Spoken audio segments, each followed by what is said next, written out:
I ran out to get a pack of cigarettes, but I left my wallet at home. Yeah, that's me. I'm getting old. My name is Sonny Featherland, an investigator for 20 years, and once the star of the predatory division of the Clawville Police Department, one half of the legendary Chicken Police. But buying a pack of smokes is more than I can handle right now. Maybe I should just lay low. Yeah, I'll do that. The most colorful place in the wilderness. For all the gods, what bullshit. The last clucking color left this city years ago. And slowly I'll turn gray too.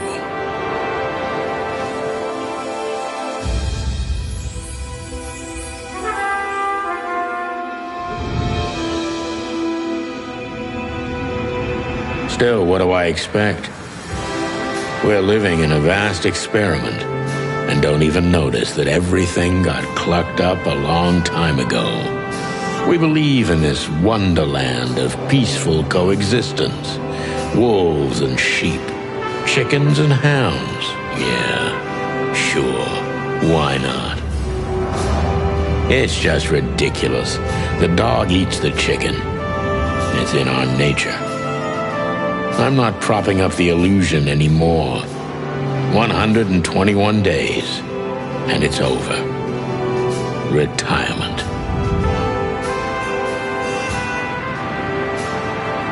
What could possibly go wrong?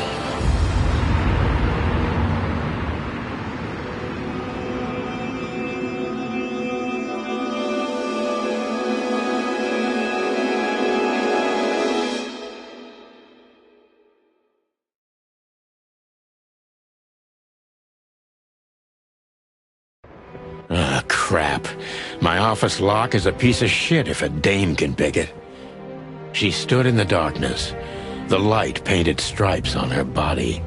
It whispered secret little things that were never there in the first place. But she was no zebra. Reality was just a light switch away. Elizabeth or Charlotte? I was sure she'd have a sophisticated-sounding name. She had a bygone look in her eyes, older than this ancient building, and perhaps the whole city itself. Or maybe I'm just drunk. But she was the first womanly thing in my place for a long time, so I had to give her a chance.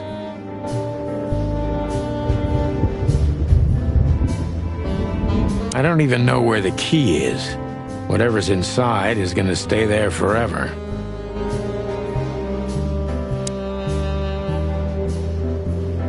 This is one of the most beautiful memories from my old life, before Molly left me and took our daughter. We used to be star cops a few years ago. Tabloid press, radio interviews, and even a book series. I don't miss those days. Of course, Marty, my old partner, would disagree. He just loved the spotlight.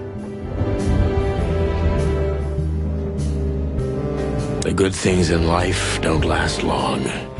The best ones always leave first. I saw that in the window of a shoe store. I never understood it, or what it had to do with shoes. M.B. Davis, the eternal king of jazz. The photo is from the days of jazz prohibition. I only heard the old man live one time, but I'll never forget that night. And not only because I woke up at the harbor without my gun, my badge, and my pants. The Wild Gentlemen. Those guys rebuilt the city after the Great Fire of 867. My heroes when I was a little chick. I'm starting to think they should have left Clawville as it was, burned to the ground.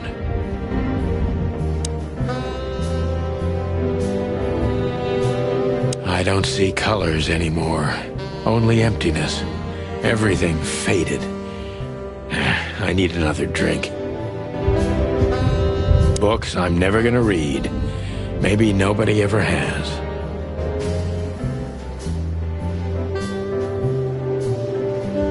Behind that door lies the kingdom of dirty clothes, cigarette butts, and empty bottles.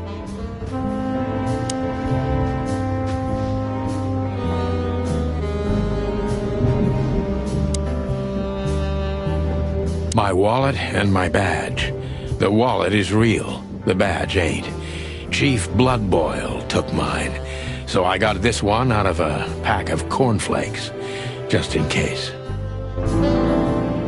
She doesn't seem so dangerous that I need to grab my gun. My last cigarette. You're lucky I don't have a light, pal.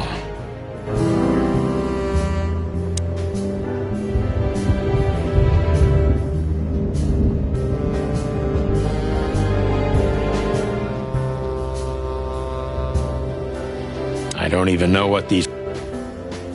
Every whiskey...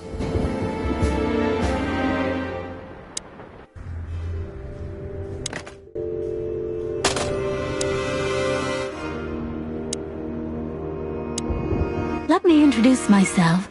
My name is Deborah, Miss Deborah Ibanez.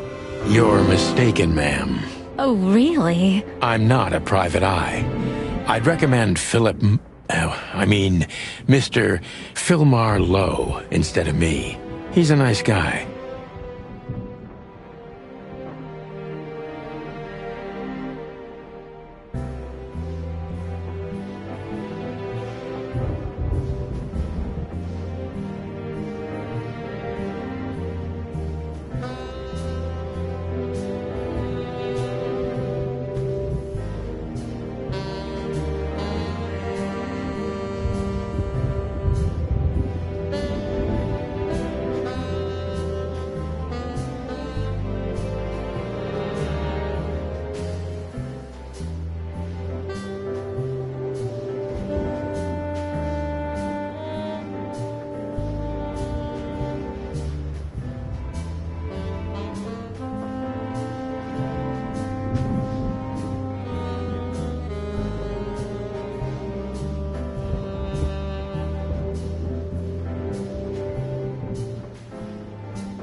Believe me, Mr. Featherland, it's not an accident I came to you. Look, miss, I work for the police, and I'm currently on leave. I couldn't accept private commissions even if I wanted to. Not even from a classy dame like you. Am I that easy to read? That's my job. But tell me, since you've invited yourself in, would you like a drink?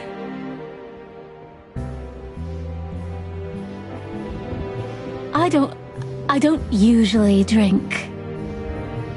Well, I've gotta have one. And it'd be rude of me to drink alone. If you insist.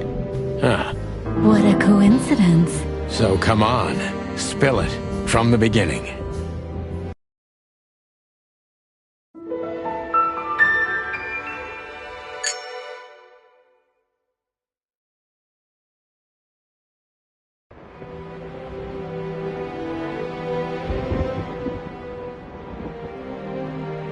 I wanted to travel the world when I was a kid, but I think I'm gonna end up dead in here whether I like it or not. Maybe in another lifetime.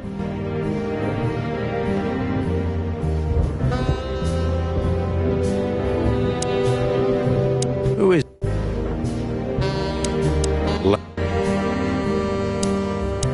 Legs that go on for days. Deep, dark eyes. Silky skin and voice. You're in big trouble, pal.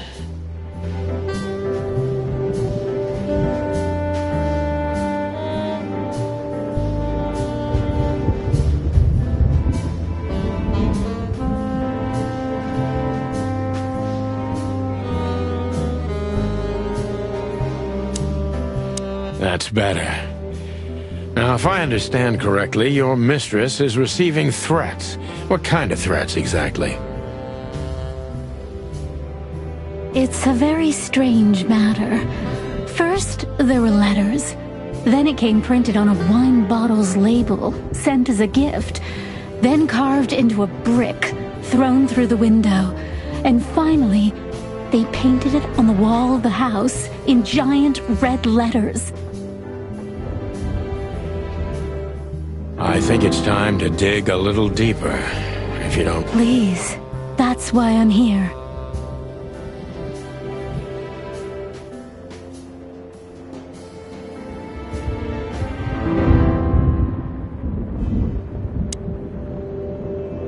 So, this is the part where the interrogation comes, like in those detective movies. Something like that, Deborah. Yes.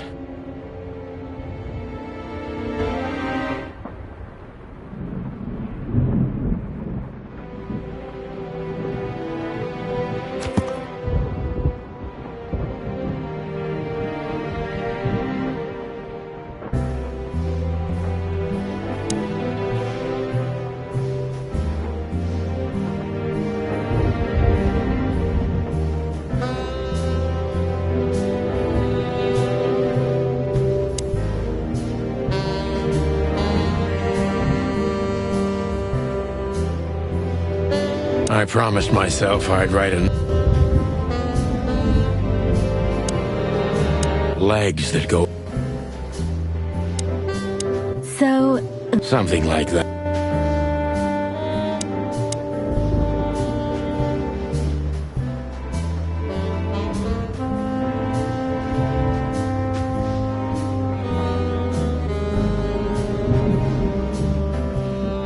I must be cautious and smart. This dame seems shy, which I can use to my advantage. But I must be careful about what I say to her, or I could scare her off. Let's start gently, and when the time comes, we can go in hard.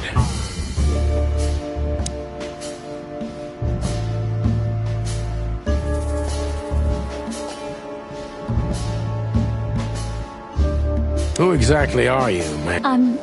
I'm not somebody important, Mr. Featherland. You're important enough to deal with such a delicate matter. I carry out the wishes of my employer, nothing more.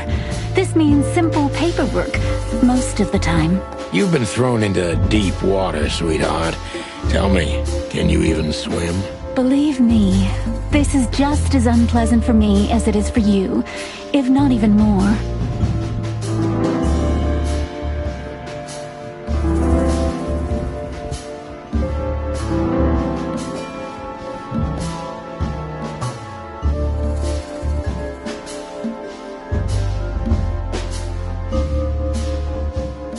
You're not very confident. Are you sure you're all right? Yes. Excuse me. I'm just a bit nervous. I've never done anything like this before. Breaking into the apartments of strangers isn't that big a deal. Some people do it as a hobby. Please don't make fun of me, Mr. Featherland. This is hard for me as it is. You're right. Sorry.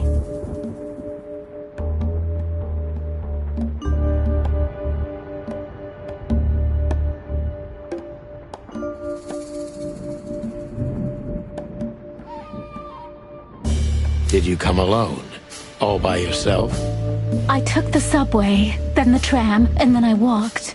It wasn't easy to find this place, and to be honest, I had to be discreet. Yeah, well, I think I'm starting to get the picture. This is quite unpleasant for me.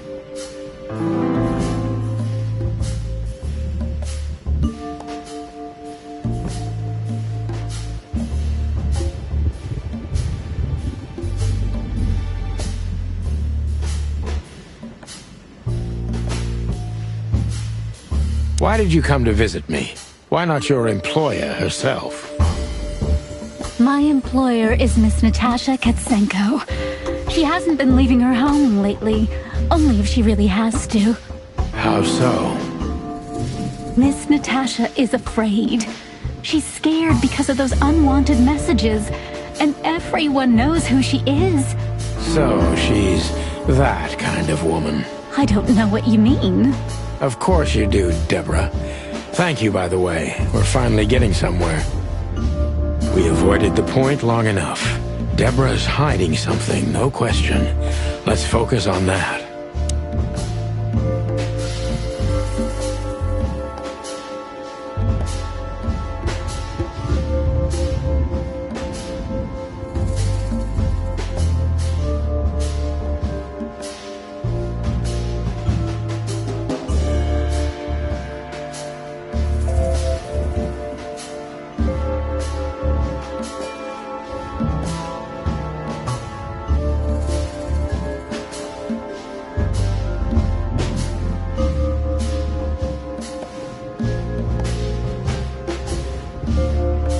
How did you get this address? You know, my mistress has exceptional connections. If they were so exceptional, she wouldn't have chosen me.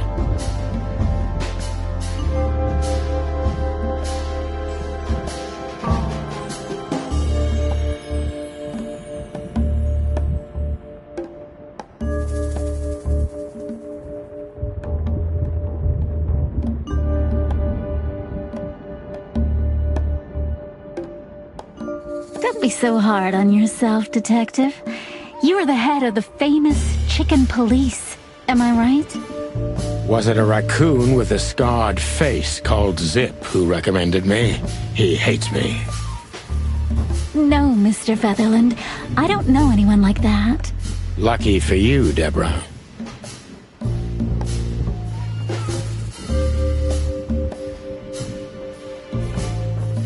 I'm sure it's not intentional, but, are you toying with me?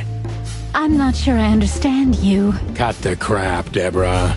You're a pretty smart girl, and you can't hide that no matter how hard you try. But ever since we've been talking, I couldn't force one single straight answer out of you. I'm starting to think I'm terrible at what I do. I'm sorry, Mr. Featherland, you're right. I'll try to be more straightforward next time. I appreciate that, ma'am.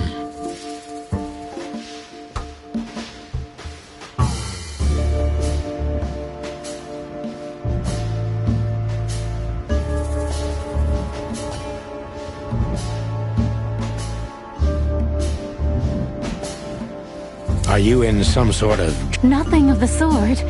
There are simply things better left unsaid. Then you're wasting my time. I trust your instincts. Yeah, and I have no other choice. To be honest, no, Mr. Featherland. Not really.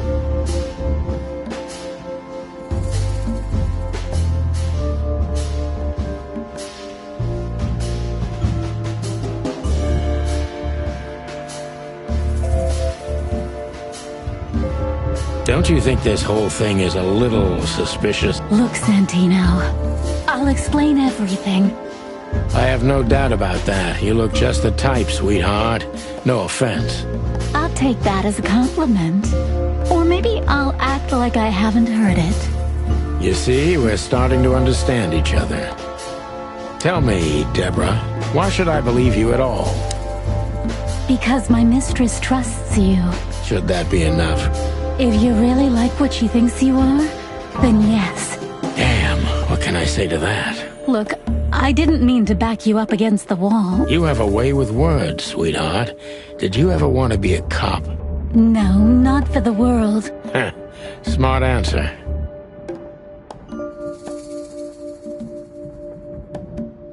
Be honest and tell me what you're so afraid of. You know, Mr. Featherland, my mistress's partner is Hobart Wessler. Or as most people know him... Ibn Wessler, the Kingpin. Exactly.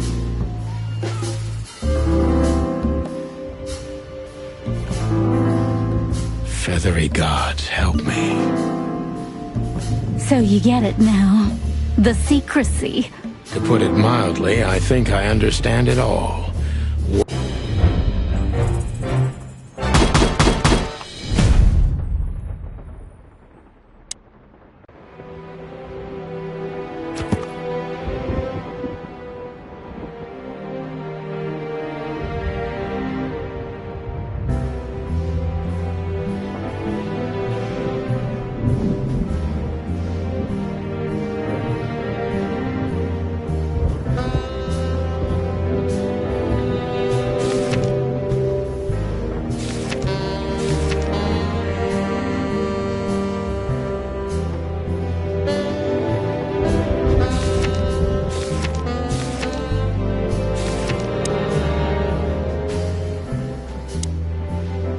Why don't you take it to the police? Just go there and file a report. Photos, flashing lights, fingerprints, you know the drill. The evidence is very clear. Even a moderately talented detective could easily wrap this case up. Or just try the phone. 555-111. Please, take a look at this. Well, okay. Let's see.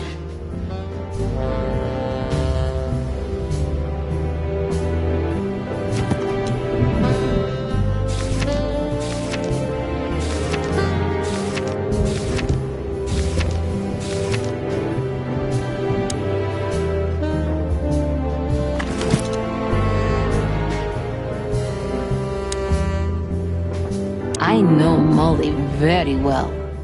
Please note this when deciding whether or not to accept my assignment. Miss Ibanez is a trusted friend. Treat her as gentleman. N.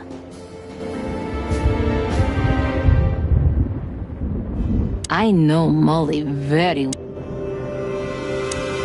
I felt like I'd been hit on the back of my head with a blackjack.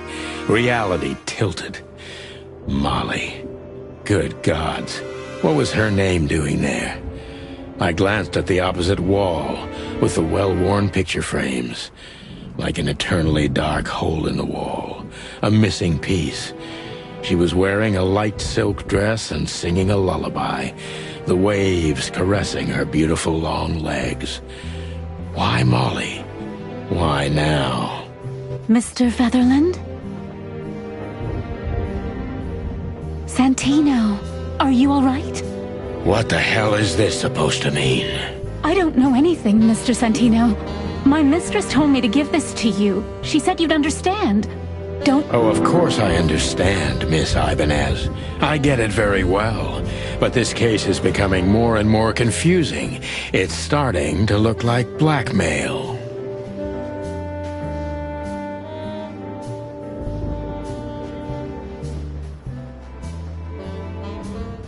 Blackmail. Don't play innocent with me. But All right. When can I visit? visit me? Not you. Miss Katsenko. Oh, yes. You can find her at the Tsar Club. Didn't you tell me she's not the social kind?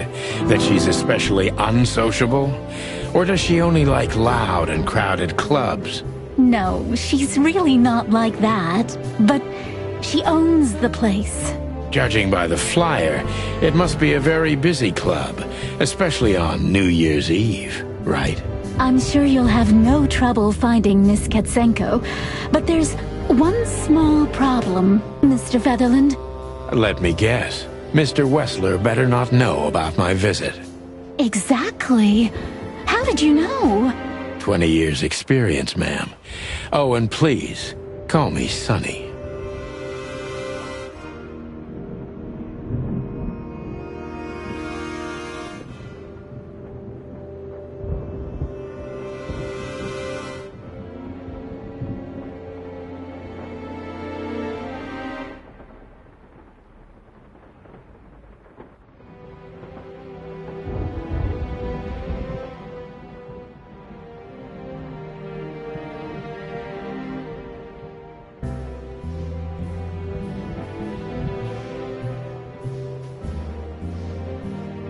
It was a pleasure to meet you, Sonny. I'll talk about the rest with Ms. Katsenko in person.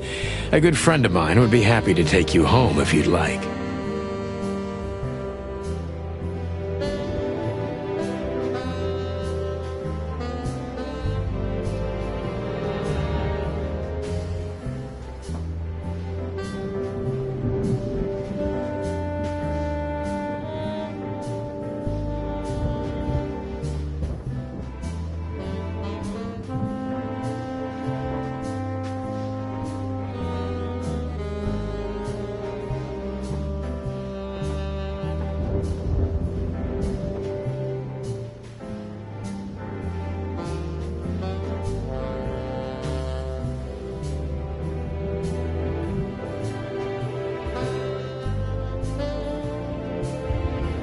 I'd appreciate that, Sonny.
Hey, Louis.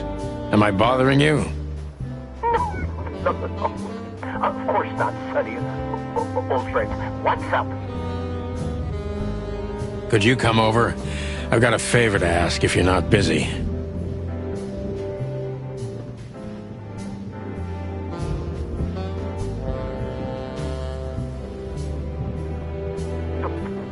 For you, anything. Just a minute. Louis arrived a few minutes later. He lived in the rooms above, so it wasn't difficult getting here, not to mention that he's a rabbit. It was a quick hop. The Atlas Hotel was his inheritance. It was once a well-renowned place, but not anymore. The last economic crisis ruined it, and now, besides me, he was the only resident of this enormous place. The good old rabbit. I can always count on him, even on New Year's Eve. Thanks for being so quick, Louis. Can you drive Miss Ibanez home? I have some things to take care of. Of course, Sonny. You know, anything for you. Thank you for being so considerate, Sonny. I appreciate it. Don't mention it. Goodbye, then. So long, Deborah. Before I visit the club, I have to take a detour. I've got a feeling that this case isn't going to be a one-man job.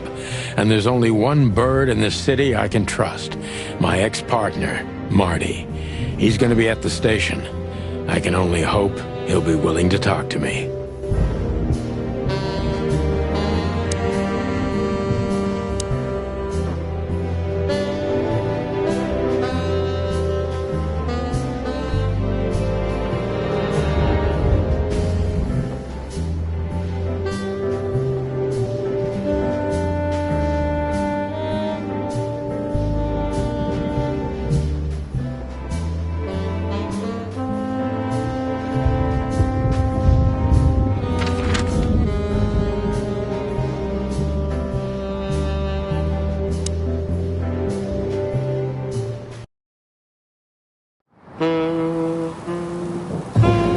It was New Year's Eve, and I was driving, half drunk, risking my whole life's work.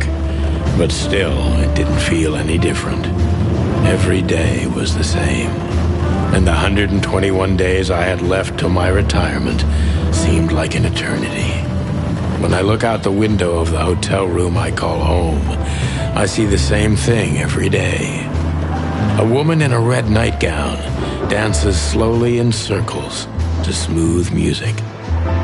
The 9 o'clock show, with a glass of cheap bourbon and the red gown with the silent music. In the meantime, the proud city of Clawville is slowly eating itself alive. And we're still here, with nothing left to lose but our sanity, while others, the smart ones, had already gone. Molly. Does her name really upset me this much? All those years of solitude, and I still jump without question every time I hear it. And then there's Marty, my ex-partner, who hates me. But I know I have to speak with him, no matter what. Why do I feel like the past is watching me on this goddamn night?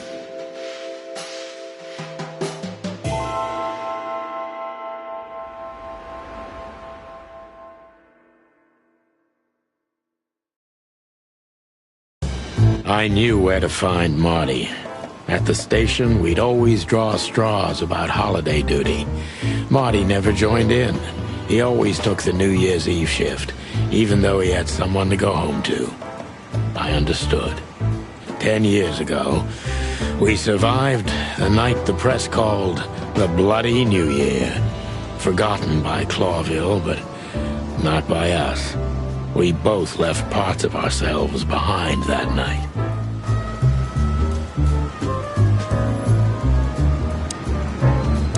Well, look at that. Hey, Sonny, what you scratching at over here? I heard the big boss threw you out. Tough luck, boys. I may not be on duty, but I'm still a cop, just like you. Well, more than you. Hey, you don't have to be so peckish, old bird. By the way, you're in luck. Blood Boil's not in tonight. Malloy is in charge. Oh, God. That clumsy buffalo is here tonight. If he doesn't end up in a cell again, he's lucky. You got it. You looking for Marty, eh? I see you're still the brains around here, Phyllis. Yeah. I see you're still the funny guy around here. You'll find the giant feather duster at the shooting range. Hey, Royce. I'm telling you this because maybe you'll be able to understand. If this prickly shithead makes another racist remark, I'll strangle him with his own raincoat. I'd love to see... Hey, Whose side are you on, you jerk?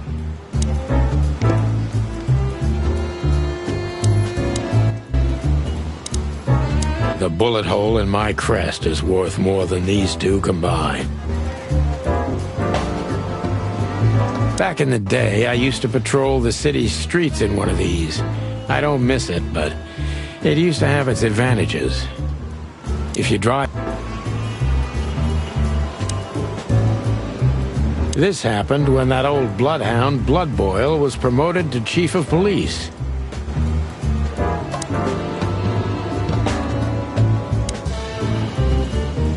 Every time this poster disappears, good old Blood Boil puts it right back, immediately. I tore it down at least 3 times already. Actually, it's a kind of passive-aggressive game for us with the chief.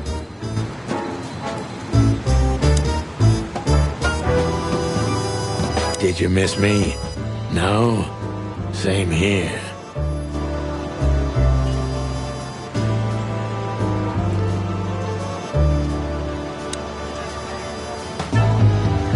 Here we are again, Clawville Police Department. I've never been good at history, but if I'm not mistaken, this place has been a church, a hospital, and even some insane cult's secret hideout over the years. Anyway, the place holds the secrets of the ages, and some drunk pigs in the basement.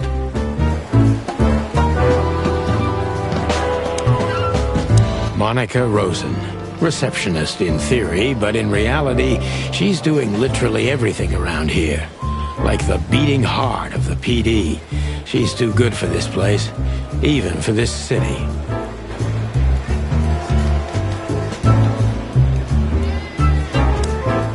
Hey, Monica. Hey, Boss Bird. What are you doing here? Shouldn't you be celebrating somewhere? Every day's a holiday since I got out of here. I can tell. But what are you doing here? Are you here for a file?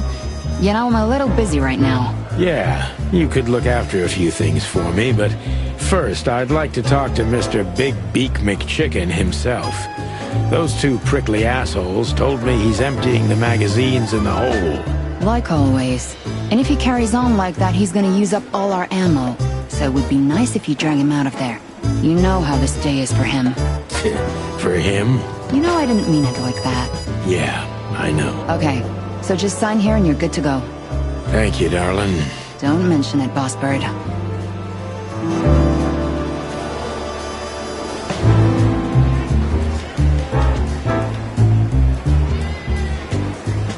Marty drinks this shit. I've never tried it, but I'm pretty sure it's gross and probably toxic. Honor, strength, unity. For the love of the wild gods, I'm gonna be sick.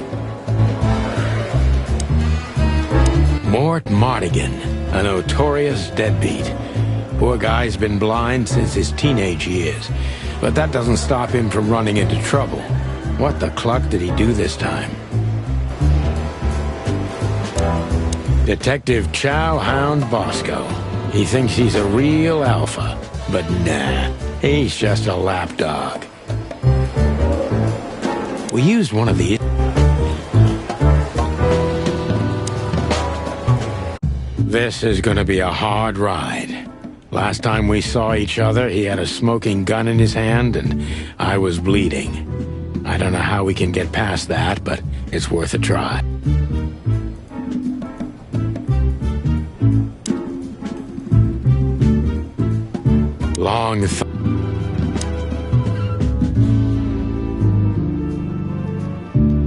I was just about to go when you came in, so if you want shooting practice, maybe turn on the lights first. You're right. I'm gonna do that. There's no turning.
Marty looks good.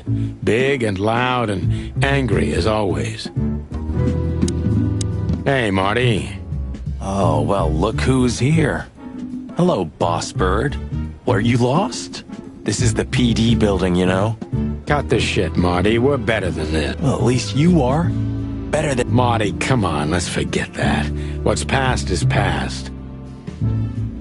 Easy for you to say, Sonny. Damn it, Marty, you shot me, remember? I almost bled to death. Hell yeah, I remember. Unfortunately, my aim wasn't good enough. I need your help, okay? That's what you want to hear. Well, it's a start. Okay, I've said it. I won't do it again. Yeah, right. So, are you in? Just for tonight. Small case. We'll wrap it up in no time. What kind of case? A personal one. How personal? Very. The kind of case where if you come with me right now, you're not on duty anymore. Ooh, damn, Sonny, stop it right there. I'm in. That's it? Do you know how boring life is here without your stupid, reckless shit? Soon enough, I'll shoot all the ammo in here out of boredom. Right, so, tell me, what's it about? I'll tell you in the car. Ooh, can I bring Bertha? Ah, for the love of... Marty, this is a routine case. You can't bring your shotgun, okay? Bertha stays. Okay. But at least Susie can come, right? All right, Susie can come. That's what I want to hear.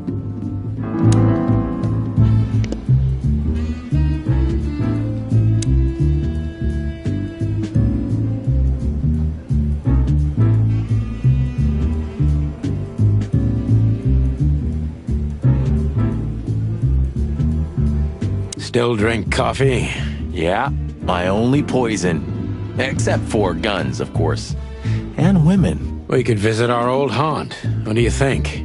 Oh, a nice cup of Zips coffee and the hot dog. I'm in. Oh, and maybe we'll get into a little fight too, huh? If it comes to that, I'm leaving you without a blink. Oh yeah, like last time? Those were different times, Marty. With a different Sonny. Well, all right. To the city, then. You don't have to come with me, you know. Okay, I know. Let's go. Sonny, there's a little problem. Not so little, and it smells, too. What the furry hell is Blood Boil doing here? Well, it seems we can't avoid speaking to him. Oh, yes, we can. You have your rifle with you, right? What? Just kidding. Sort of.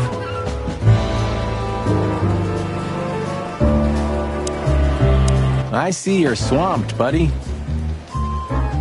I've sent the old lizard away. I don't need him to foul the air anymore.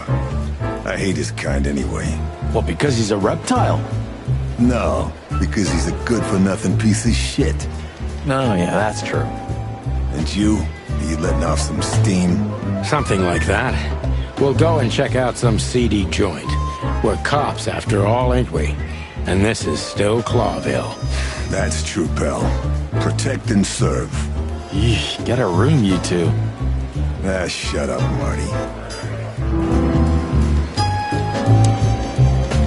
The chief doesn't seem to be in a good mood. But he never is, actually. What a surprise. The two pigeons back together. And without my permission, of course. Chief Bloodboil. Damn. What was that, Santino? Nothing, sir. What a lovely evening. Am I right? I don't want to hear your crowing, Santino.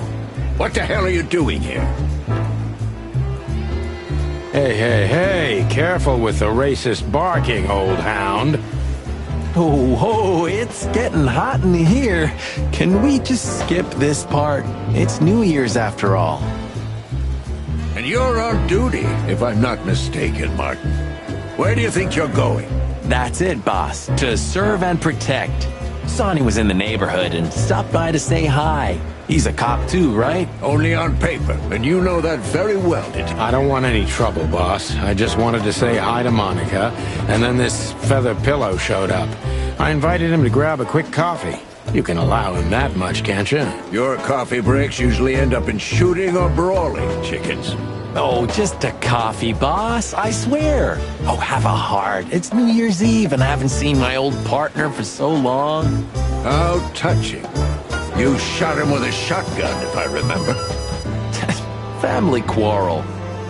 For all the marrow bones of the world, get the hell out of my sight. Have a lovely evening, boss.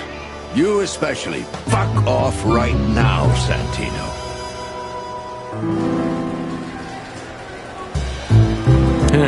Maybe next time. I'm not in the mood to meet any of my ex-colleagues right now.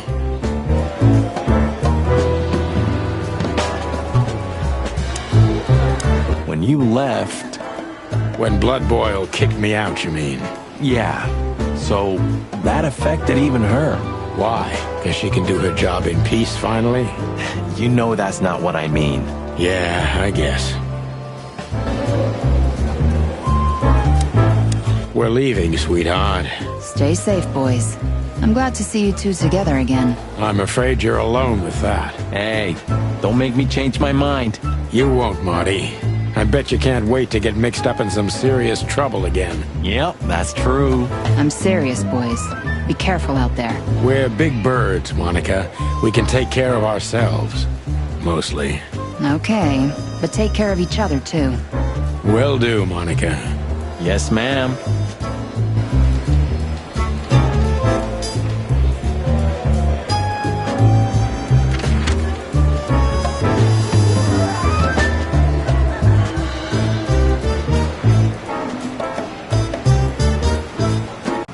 The hop dog was like the last warning. You can still turn back. My eyes lingered on the sign. An enormous dog. Like a neon god with limitless power over cheap hot dogs, plastic hamburgers, and watered-down coffee. The cold light called me, but I didn't want to get out of the car. If we went in, we were all gonna be pancakes, kept together by cold syrup. Marty's worried look shook me out of my reverie. Oh, cluck. Was I talking to myself again?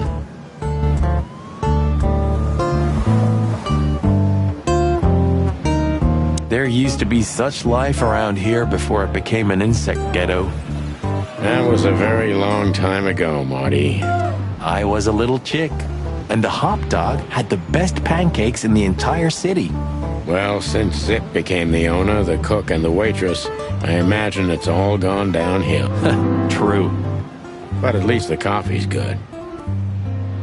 That's right. I have no idea what that mongrel's doing with it, and I don't want to know, but its aroma is unbeatable. Look at the poor bastard. He's looking okay, Marty. Remember what we saw when we worked at the Hive.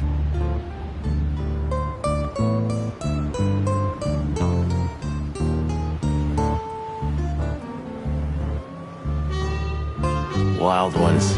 Don't even remind me. Trying to forget that shit every day. It's been even worse since. I guess you heard about the riots. Who hasn't? You know, people are afraid that the Great Fire will happen again, and those hive houses are pretty flammable.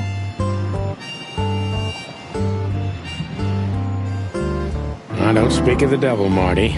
But to be honest, I have no idea how this insect matter can be solved. I do. We just open the ghettos and let the insects live among us like they did for centuries. Your heart is pure gold, buddy. But you know it's not that easy. Clawville isn't what it used to be. Hey, pal.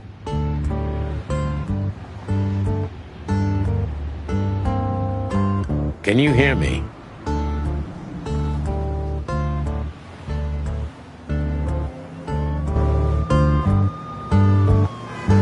Could this wreck belong to Zip? Well, it's a wreck just like him, so I guess it could. It's sad that everything's rotting away. It is, especially a beauty like that. Yeah. Peaceful, isn't it? Because the whole town's probably drunk by now. Maybe that's the only way it can bear itself. Doesn't it remind you of someone? Shut up, Marty.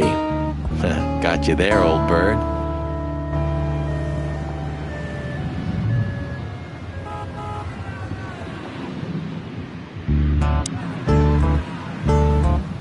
Are you sure that thing's a dog? The name Hop Dog is quite a giveaway. Don't you think so, Mr. Detective? Sometimes the most natural connections lead us astray. Who said that? A natural-born genius? Yeah, right.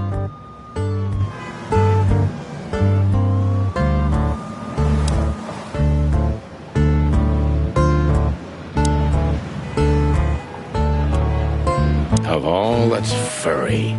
Is this still a thing? The situation's getting even worse, Marty. Have you heard how the young mothers of the Cobbler District are forced to make a living? I have no idea what goes on in the hive, Sonny. I don't think I want to know. Prostitution is the lesser evil.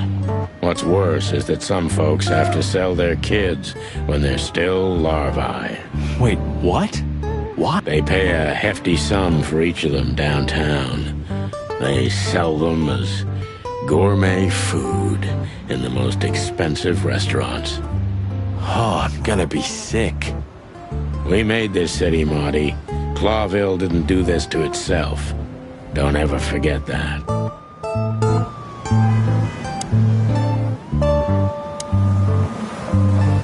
Ugh, the place is deserted. Poor Zip. You're right. Yep, the guy's middle name is Bad Luck.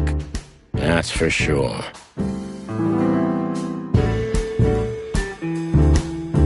The highlight of my day. Yeah, I can smell it already. How does he make the coffee here so special? Look at that mangy trash panda and tell me, do you really want to know? You're... As always.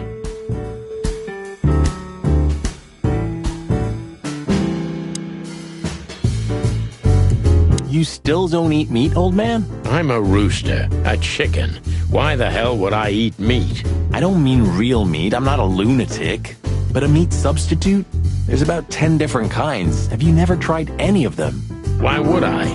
If I don't eat meat, why would I eat a substitute? Because you can. That's the point.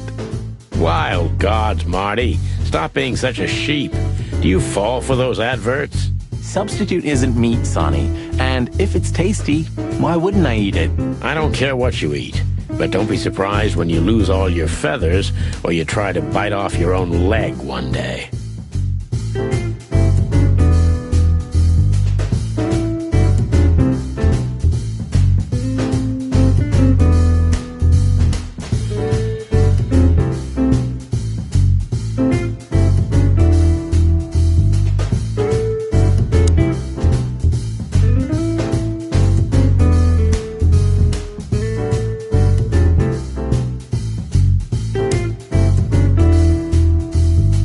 And voila, the master himself. What a finch. Sonny, he's a pigeon, not a finch. Don't make me angry, Marty. Okay, I was only joking.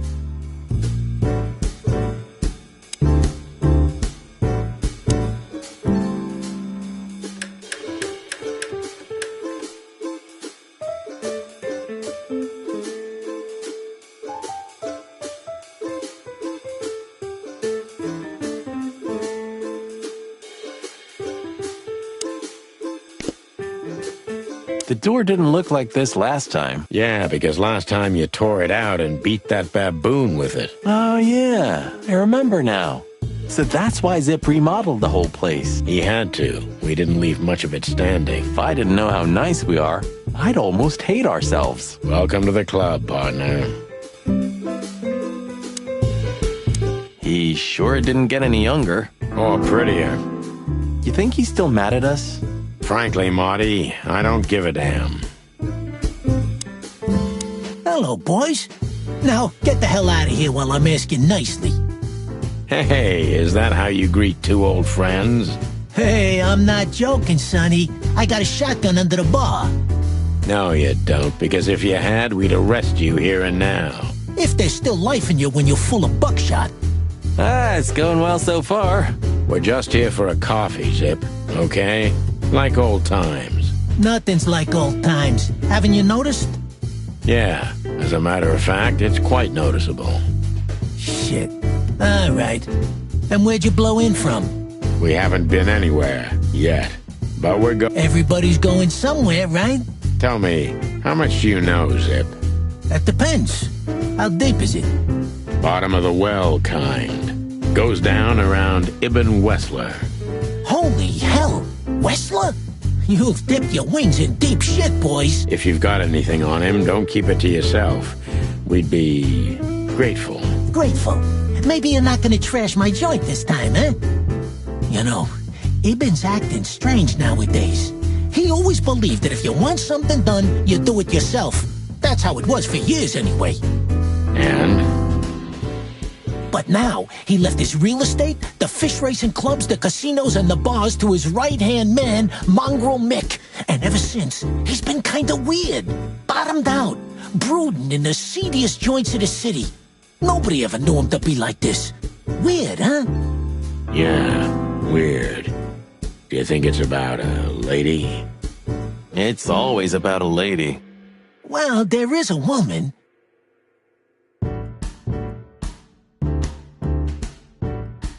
I knew it. But not like you think. Is this gonna cost much?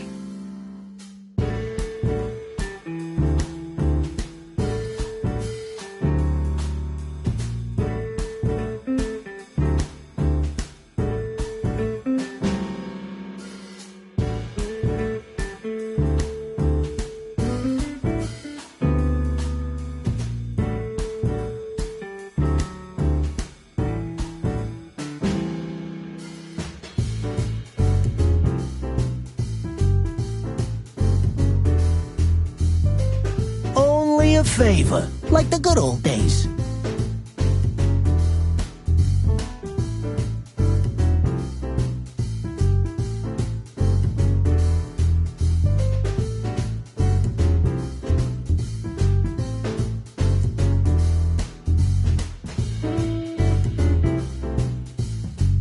Okay, I'm in.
Have you ever been to that place? Of course, 100 times. Everyone who matters in this city's been there. Sorry, guys. But business affairs, right? Yeah, that was the dark era, Sonny. I don't want to talk about it. Roger that. Have you ever been to that? I've got to say, you've revamped the joint pretty well. Yeah, after you trashed it, I had to. Look, I'm sorry, Zip. that Ocelot and his gorilla.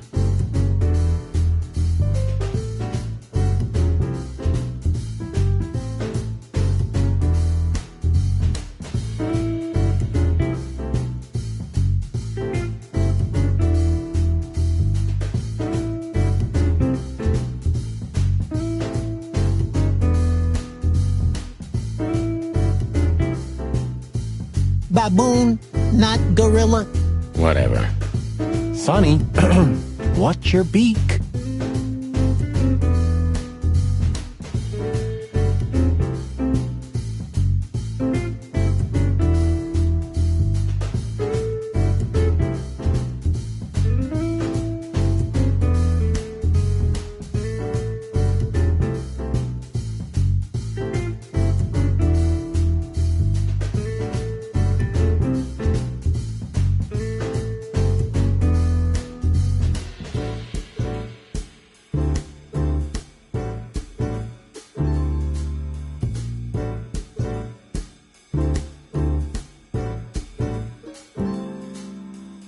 So you owe me one until about the end of time. But I'd... Mind your tongue, furball.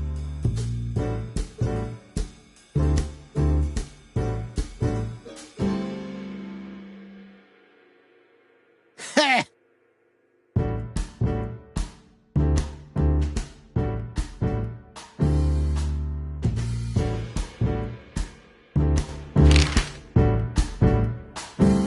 So, Ibn's gone insane.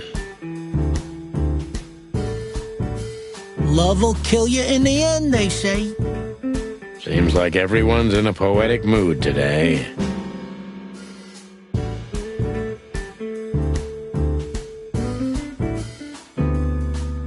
You're one to talk, by the way.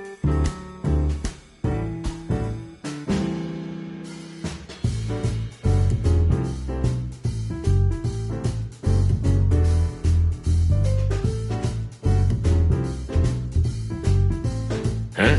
Why?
about that woman.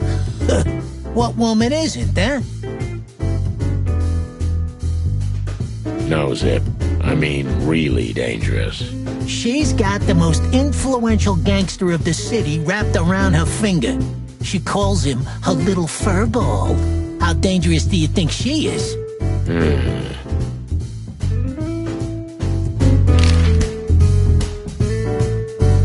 You didn't get any younger, pal. You're telling me? You look like you haven't had a good night's sleep since forever. To be honest, I've never had a good night's sleep in my life. You will when the big sleep comes. And what are your plans? Dying behind the bar? Of course. You got a better idea? A couple, yeah. But somehow this suits you.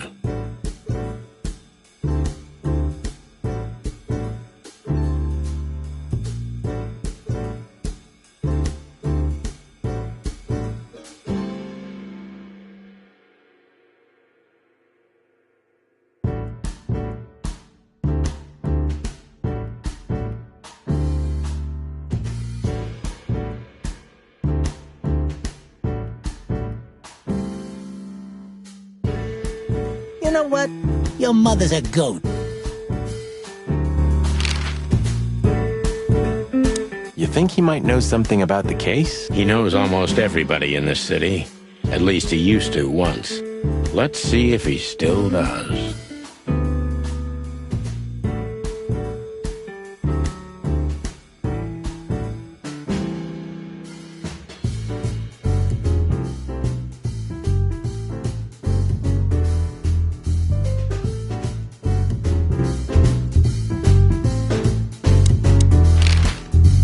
When I first arrested... That Natasha's a mysterious woman, a real cursed jewel if you ask me. She came out of nowhere 2 or 3 years ago and landed on the stage of the Millions almost immediately. Is that so? Interesting.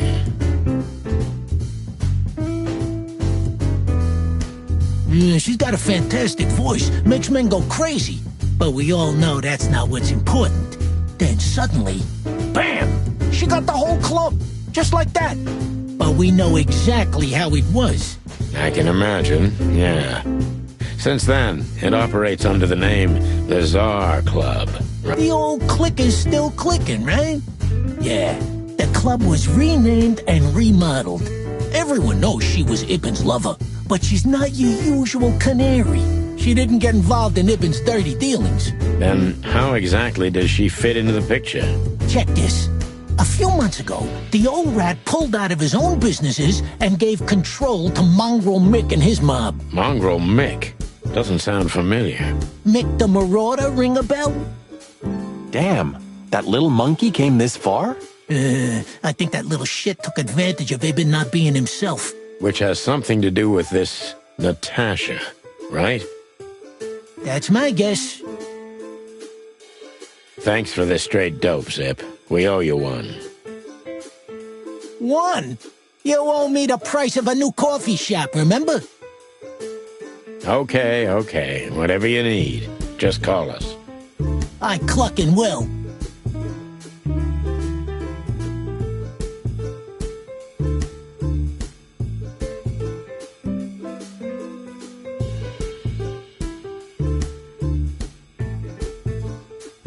Thanks, pal.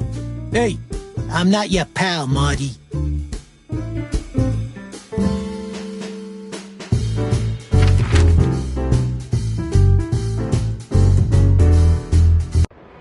Yeesh, my condolences, pal.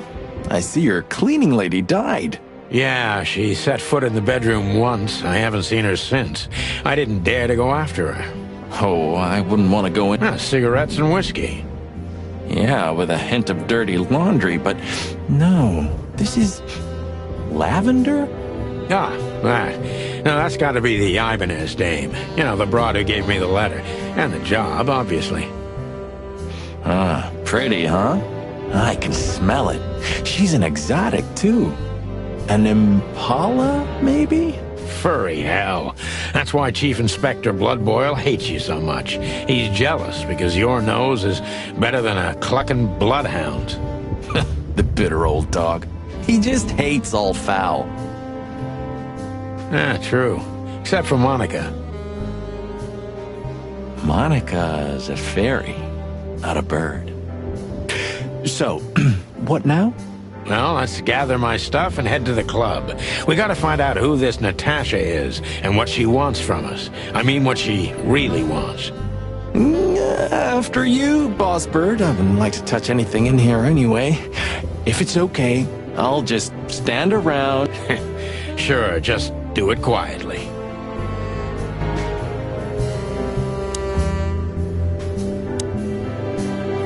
I'm gonna clean up here one.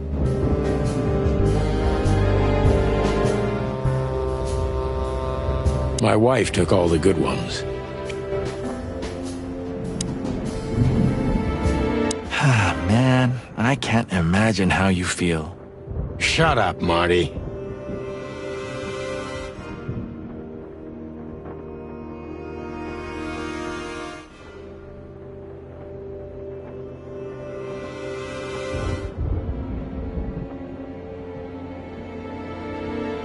Sure.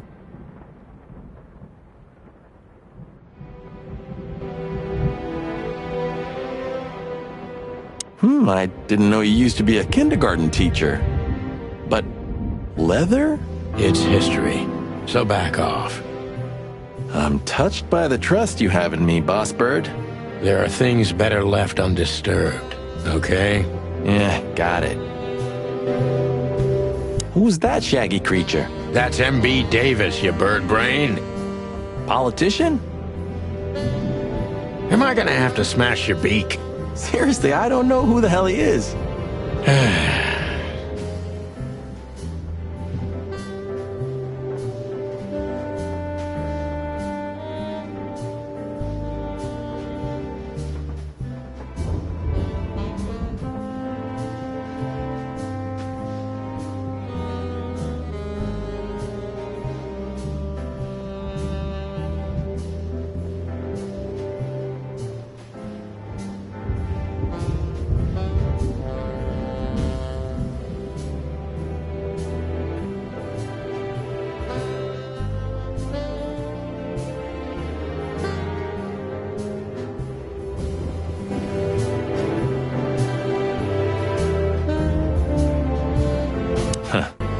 The old days. You know, I miss him some... What? The hype? Us as celebrity cops? Nah, the work, the buzz, the phone ringing at 4 a.m. and knowing if you pick it up, you'll be dragged into something terrible, because that's your job. And of course, you pick it up every clucking time. I'm not sure it's healthy to enjoy that. Hey, no healthy animal becomes a cop in Clawville. Yeah, true.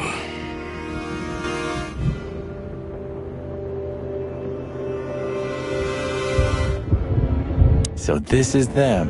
Yeah, the Wild Gentlemen. They were role models when I was a kid. Well, you must have been a weird kid, which ain't surprising. My idols were the White Wolf and Super Squirrel. The White Wolf, eh? Explains a lot. You know, when I was back in Averia, Clawville and the whole let's live together in peace bullshit seemed like an unattainable dream. Those guys made it happen. The city rose from the ashes of the Great Fire. Yeah, but look at it now. And what would have become of you if you hadn't ended up in Clawville? Maybe you'd even be happy? Perhaps.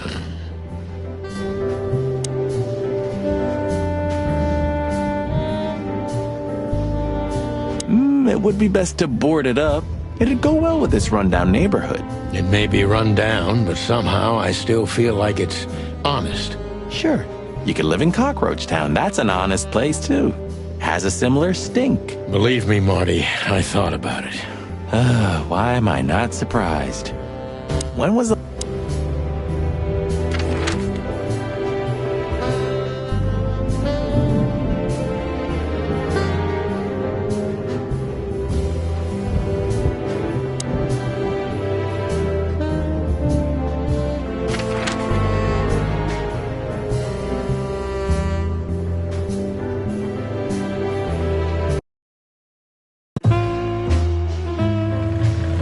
Midnight had passed, and the intoxicated madness kicked in.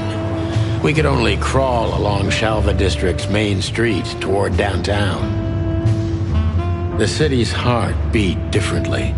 Ancient buildings were defaced by neon signs and billboards, like half-drunk lovers on a fine leather sofa. Great old houses neighbored by garish modern blocks. A place that makes the head hurt. The Tsar's huge neon sign was visible for miles. A blazing red sign advertised tonight's main attraction, the amazing Natasha. Cops were never welcomed at places like this. I hoped we were too late for the show. We had to be inconspicuous, but it was never easy with this bird mountain by my side.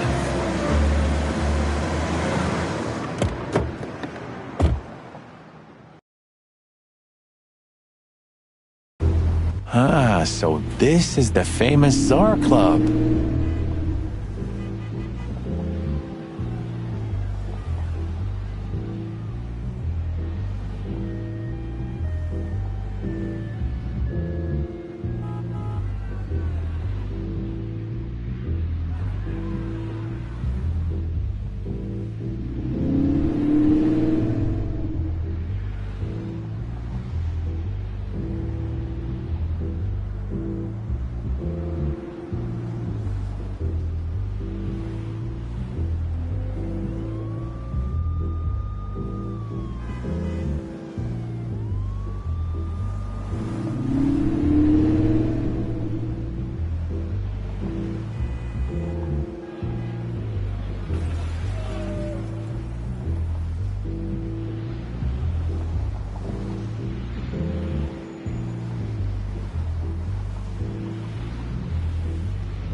More like infamous, Marty. It's not for our kind, that's for sure. And I don't mean that they don't like foul here.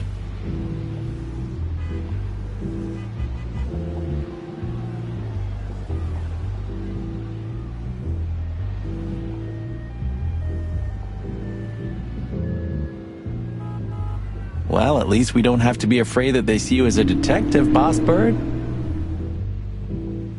Very funny, Marty. So what are we gonna do now?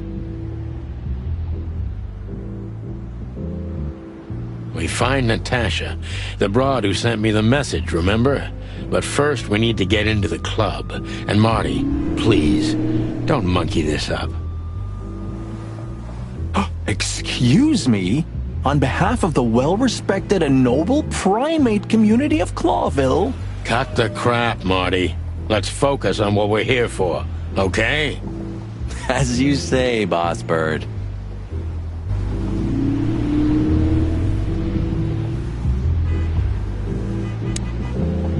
Hey, that's your old friend, right? Wait, what was his name? Lawrence? Lamar? No, Liam. Lewis. Yes, it's him. To be honest, Sonny, I always thought that guy's not all there in the head. Nobody's perfectly sane in Clawville, Marty. But if not for this old rabbit, I wouldn't be here today. I'll never forget that. Should I thank him for that? Or kill him for it? You're reading my mind, boss. Is Lucas really such a big fan? Lewis. And yes, he's got the whole Chicken Police book series. Damn his taste. Sonny, my dear friend. Hi, Lewis. This is my partner. But I'm sure you already know. You have no idea how happy I am to meet you, Mr. Marty. I'm a big admirer of your work. Pleasure's all mine, Lawrence. Lawrence? Anyways, so, the legendary Chicken Police back together? Isn't it amazing news? Don't ruffle my feathers, Lewis. Those days are long gone. We're just here for the entertainment. Or something like that. I see. That's a shame. See you inside? I have something to do, my pal, but I'll try to make it for the main event. Okay then. Catch you later, pal. Is Lucas real? Lewis. Honestly, I think these types of women only see faceless tuxedos, cufflinks, and wallets. And in the mirror, they're just brooches, necklaces, and earrings. Don't be so radical, Marty. They're women. They live by different rules. That was kind of deep. It's not. Just bullshit. There's more where that came from. Ooh, teach me, Master. When you're old and wise like me, you'll realize none of it is worth a damn thing. Wait, that was deep again, right? Maybe it was, Marty. Maybe it was. Amazing. Let's not bother her. Okay, boss. Whoa, look at that. Isn't that the new... It is, Marty. A brand new 942 Silver Hawk. Haven't seen such beauty since I left Averia. Of all that's furry, whose is it? Maybe it's Ibn Wessler's. I guess he's no paper tiger. Yeah, he sounds like a fellow who drives around in one of these. Lucky bastard.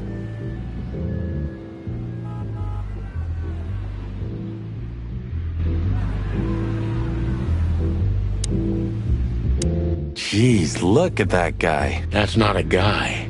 That's a demon. Straight from the dog-eared pages of a cheap detective novel. Yeah, I bet his name's Bill. Nah, he's definitely a Bob. $5 for Bill? Okay, I'm in. Howdy, pal. Gentlemen, how can I help you on this wonderful, chilly night? We're expected in the VIP lounge. My apologies, but I don't remember ever seeing you gentlemen here before. May I ask? Stop right there, big guy. I get it. Yeah, I know exactly how this works. So what do you have to do to get in? Nothing's easier, sir. Are you on the list? The list? Yeah, don't tell me you forgot. I'm afraid I did, Marty. Sorry, big guy, but I'm pretty sure we're not on the list tonight. That's a shame. I'm really sorry, sirs. In that case, you can't come in. Yeah, right. My pleasure, gentlemen. One day, neon signs will cover the whole world, I'm telling you. You read that in some kind of science fiction book? No, it's just what I think. Oh, so you have your own thoughts now. The world's really moving forward. Pluck off, Sonny. The Zog.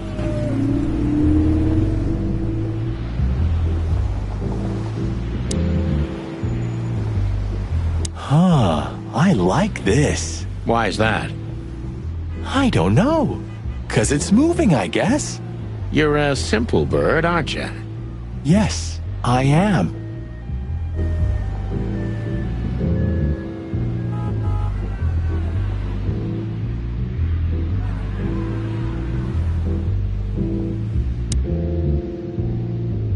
Do you remember when the Clawville Chronicle was a really high-quality newspaper? You mean when they wrote something about us daily? Yeah. What exactly happened to them?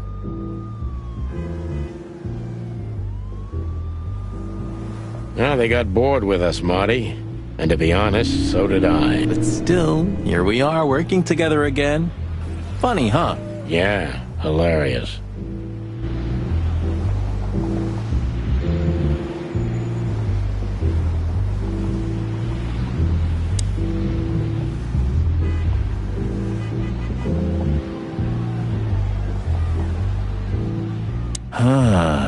You know, seeing this, I can't wait for the show. The girls? New Year's Eve's once a year, right? And we're not on duty. Have I asked how Laura's doing? Whoa, hey, I was just kidding, okay? My relationship with Laura is unwavering, like the rhino beauty on this picture. Interesting taste you've got.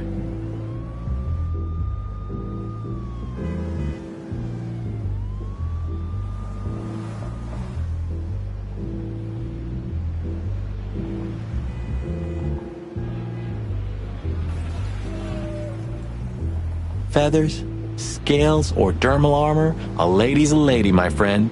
Thank the wild gods for self-sacrificing gentlemen like you.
You sure talk. Maybe the past is haunting me. Oh, come on, Zippy. Don't be so hard on yourself. You got... Yeah, right. It's more than what many others get, believe me.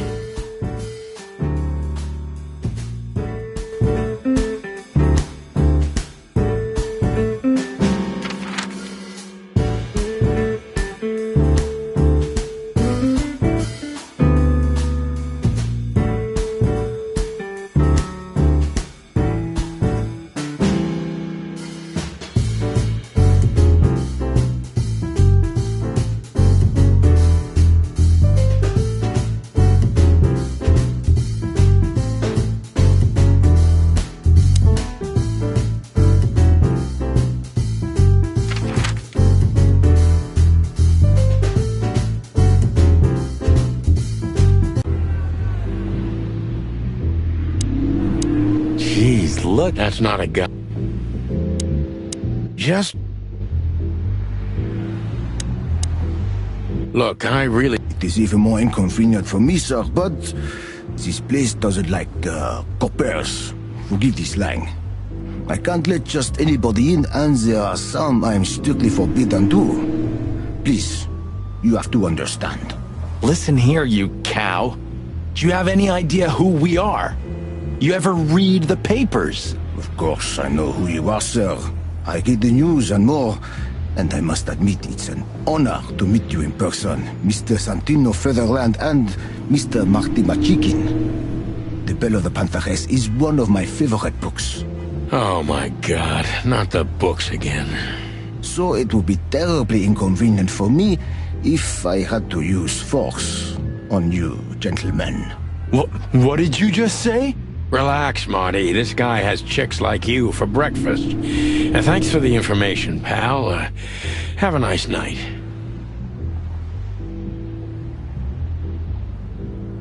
Thank you for understanding, gentlemen.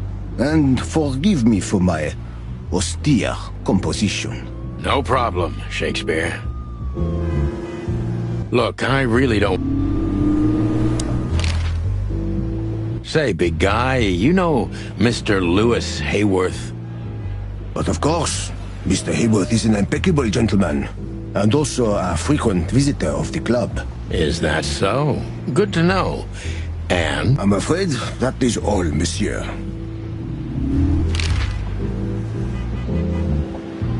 What can you tell me about the first lady of the place, big guy? You mean Miss Natasha Katsenko, sir? You're right on point, pal. Nothing you don't know already, sir. Just try me. Well, she owns the place. And, that's it? Well, that's, unbelievable. Pardon, monsieur, but I'm not permitted to say anything more.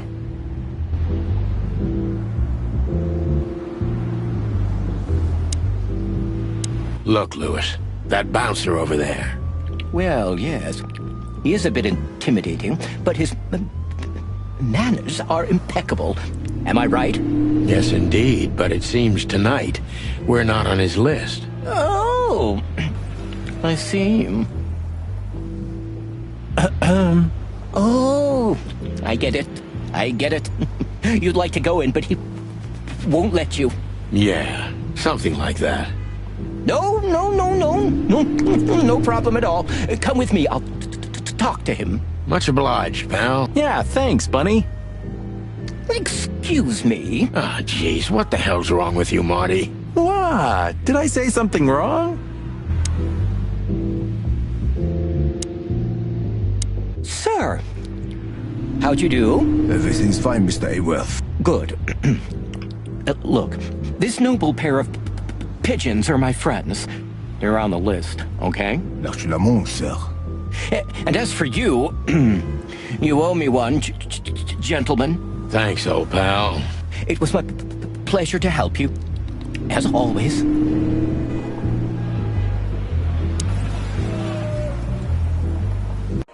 The jazz overwhelmed us.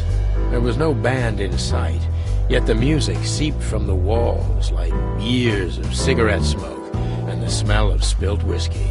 Behind the bar, Rows of fancy bottles reflected the harmonious voices of pretty dames and the clinking of crystal glass. It was the kind of place that makes you drunk, even if you've never had a sip. A dangerous place for someone like me. No matter how alien I felt, it was strangely like coming home. Welcome to the Tsar. Well, here we are. Mother of... Oh, does it mean you're buying, honey? Don't even think about it. Men these days. So, we're here to find a dame called Natasha. I have a hunch she won't be hard to find. Let's mingle and try to avoid suspicion. Just like always. No, Marty, not like always. This time it's for real.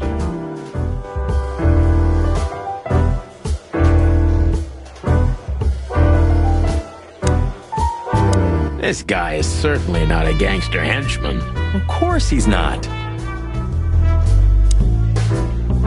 Hey, Marty, I bet you wouldn't dare to go up to him and ask if he hasn't seen your fur coat. What? Why? I'm mad, yeah, but not super... Are you chicken or what? Piss off, old bird. Nah, chicken shit.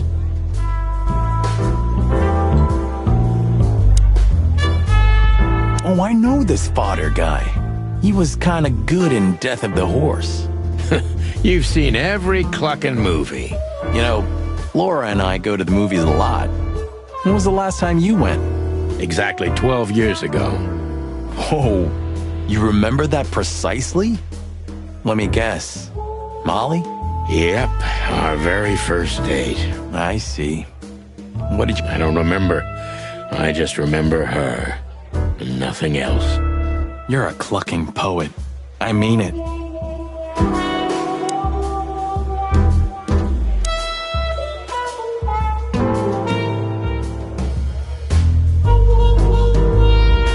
Ooh, I've seen this. Hicks Poodle plays a private eye, hired to look for a woman, then gets into some kind of blackmail thing that's connected to the first case, and... Hey, Marty? What, yeah? I don't give a shit.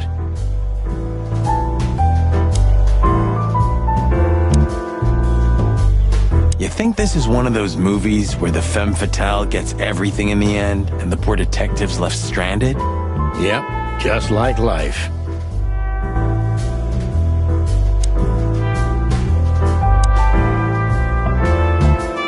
Huh, another Lupus movie.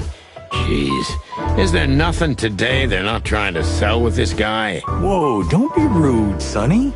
Lupus is a timeless genius. Have you seen Predator City? God, I'm still getting chicken bumps.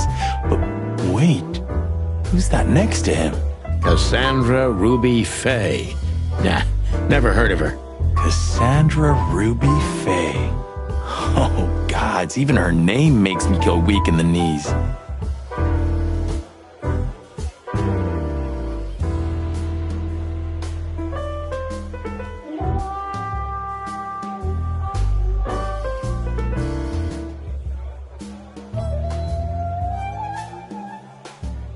Watch your blood pressure, pal. Don't mind me. Just women and guns are my only weakness. No shit.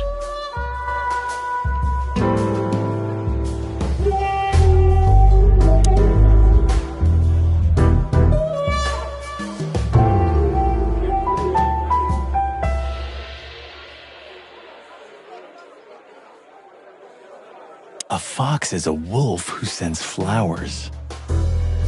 What? Oh, nothing. I read it somewhere. Fascinating. I didn't know you could read. Ha ha ha. Very funny.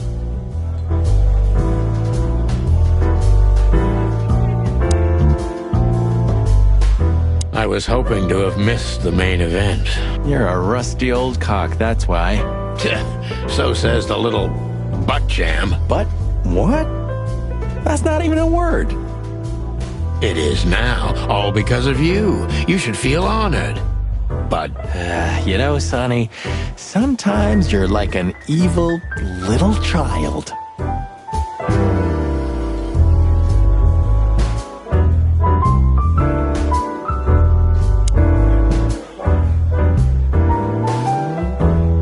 So, where the hell is Natasha? Let's ask that stud over there with those nice gals. That guy looks way too horny for my taste. Oh man, your sense of humor is bad as ever. You just need to get used to it again. What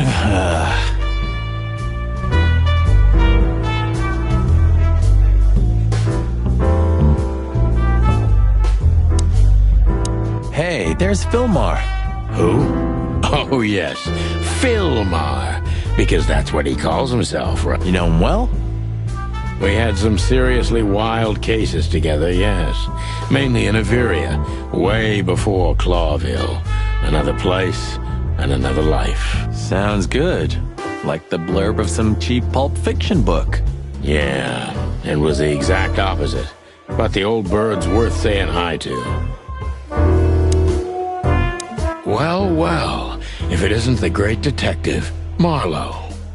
Blow me, Sonny. You know I don't use that name anymore. Okay, Mr. Dumbass alias Philmar Lowe. So says someone who tried to go undercover with a Feather Pillow Mafia is a turkey. Right, Mr. Turk Cayman? Hey, that was a long time ago. I was young. And I stick to my principles and my stupidity. Philmar Lowe, and that's that. Don't rile me up, you old fart. Okay, fair enough. Sorry, I'm a little clucked tonight. I know the feeling, pal. By the way, what are you two doing here? You stick out a bit. Are you here for a good old-fashioned beating? We stick out? Man, you look terrible. Like someone who sat on an electric pole. Don't even ask. I feel exactly like that. You want a case? 5 feet tall, half of that legs. Angelic voice, demonic eyes, just the usual. Oh boy. And you? Something like that. Just don't know the exact numbers yet. A dame named Natasha. She called us here. If I'm not mistaken, the joint is hers. Yeah, she owns the joint, amongst others. Well, good luck, guys. That broad has a reputation. She's not the kind to toy with, if you know what I mean. Any useful information? For free? Stop clucking around, Philmar. All right, but just days. Look for me after you've talked to her. You wouldn't understand what I have to say about her before then. Don't leave unless you're thrown out, in which case, you know the drill. We don't know each other, I'll deny you in a blink. Good to see you too, old pal. We'll be back.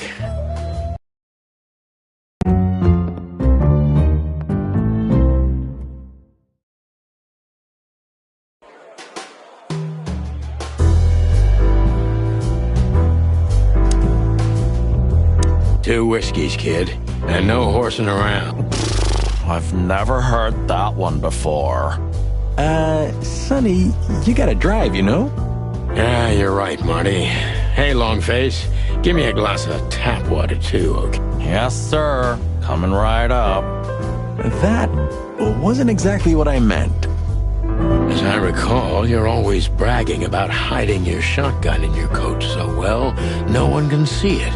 Sure. Maybe I have it with me now. What? Well, do you see that bottle, Marty? That's a 28-year-old Golden Eagle whiskey. Of all the furry gods, you're right. And they've just left it on the bar. Someone ordered it, got so drunk he forgot all about it. So we're confiscating it as evidence. Yeah, well, more like stealing it. But if it's easier for you. You're twisted, pal. But to be honest, I've no objections. She has pretty long legs. I mean, pretty and long legs for a squirrel, but I don't want to be prejudiced. We're not here to stare at pretty squirrels. We're here to investigate, remember?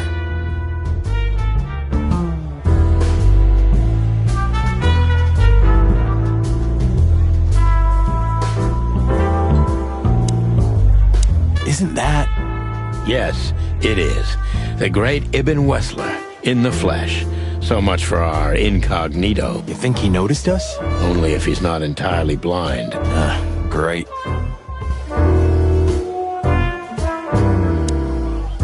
That woman with Ibn, I think I know her from somewhere. Maybe in your dreams, pal.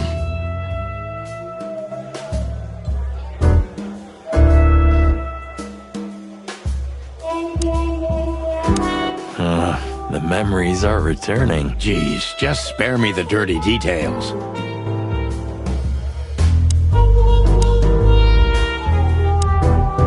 Just act nonchalant, my friend. No, it can't be. What now? Is that Olivia? No, Marty. Hey, Olivia. Are you talking to me? It's me, Marty McChicken. Oh, God. What a pleasant surprise. The Rooster Copper's in person. Chicken police. But yeah, Mr. Wessler, you could say so. Sonny Featherland, of course. Chicken police.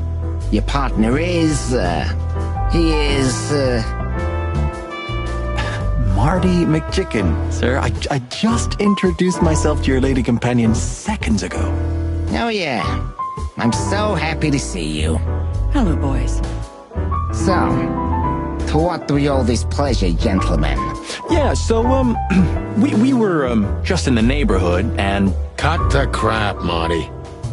All right, we're here for your sweetheart, Natasha. Oh, I see. No big deal. Just a blackmail thing. You know, horrifying threats written on the wall with blood-red paint. The usual stuff. You must be familiar with this kind of thing. Oh yeah, indeed. It's, nasty business. But I didn't know Natasha hired a detective because of this simple matter. But to be honest, I understand. I would have taken matters into my own hands, you see. But I'm kind of busy. Mr. Wessler had a meeting with Attorney General Hamtaro yesterday, so he's rather tired. If you would excuse us. Oh, dear Olivia, it's okay. These gentlemen are just doing their job, right? And if We've got a few questions, if you don't mind. I'm at your service.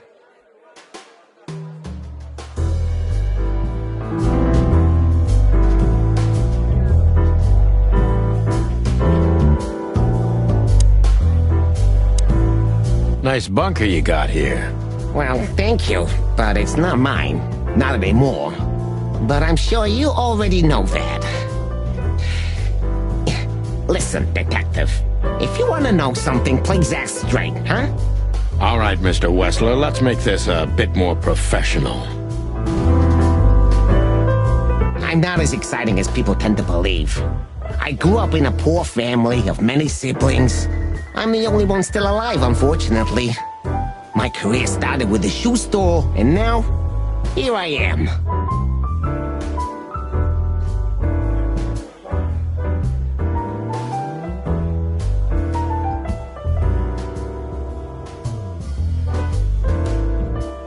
I wouldn't call that an average life. Shoe store owner to mob boss. How dare you speak to Mr. Wessler like that? Leave it, Olivia, dear. It's just provocation. I'm sorry if I offended you, Mr. Wessler. Shall we talk about something else? Everybody knows Mr. Hayworth. He's an antique piece of furniture in this city, so to speak. Only a bit worn out.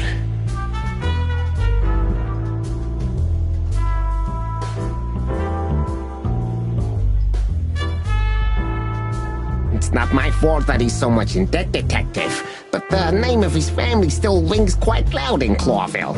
Is that still worth anything? The name is just their name, of course. But the man behind the name is another matter, Mr. Featherland. You're a pragmatic rat. Thank you. Look, detective. If you want to know something, just ask. All right, Mr. Wessler.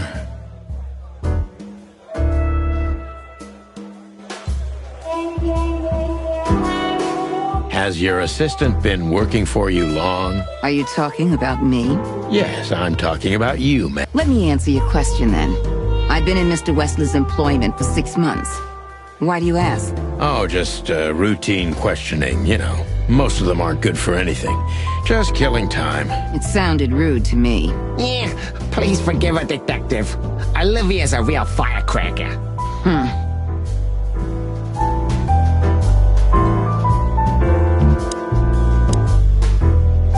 Wessler's a tricky guy. Unfortunately, I don't know enough about him, so I have to be cunning. I can't just pin him against a wall. Yet.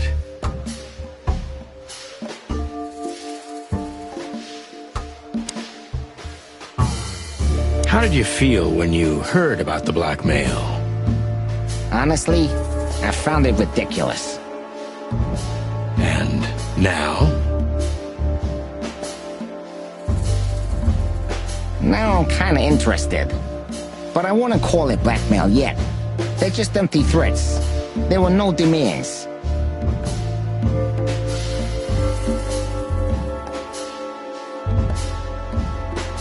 Good point. Thank you. Are we done? No, not quite.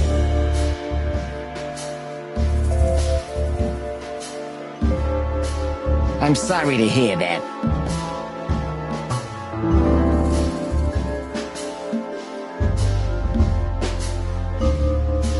You seem a very busy man. May I ask what you do? It's, uninteresting.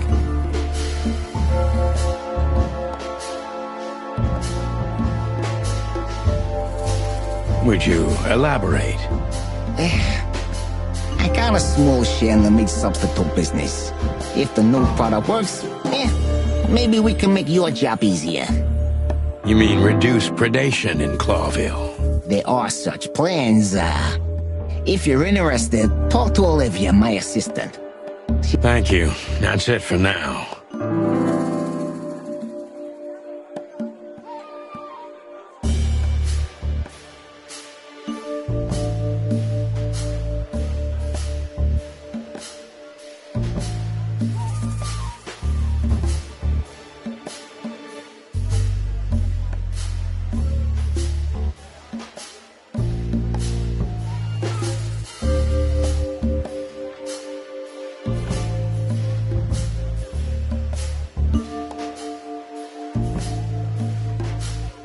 You're very taciturn, Mr. Wessler, though I've heard you're quite the speaker.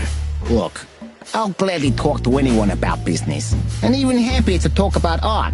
But, I'm no fan of interrogation on a night out. Are you even on duty? Sorry for any offense, Mr. Wessler. Let's talk about something else. Wessler is tougher than I thought, and he's secretive. It's time to gently beat around the bush.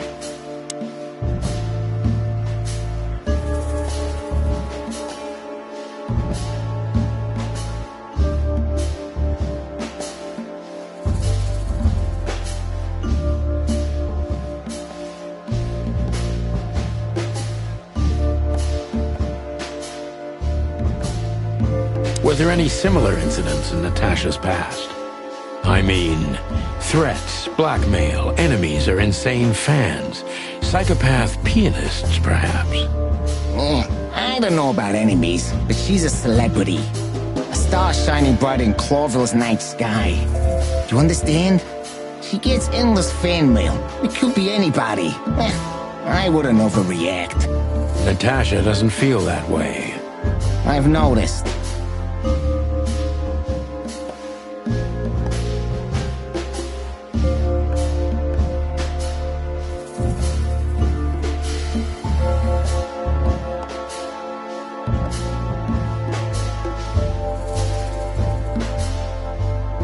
Start talking straight, Wessler. There's no point in wasting each other's time. You know what? You're right. And there's no point in spoiling my mood, is there? Olivia will show you out, but if you insist, yeah, I can give you an alternative escort. Is that straight enough for you? Nice one, Sonny. Indeed, Mr. Wessler. But let's not get ahead of ourselves. Don't be so cocky, copper. It can be dangerous at your age.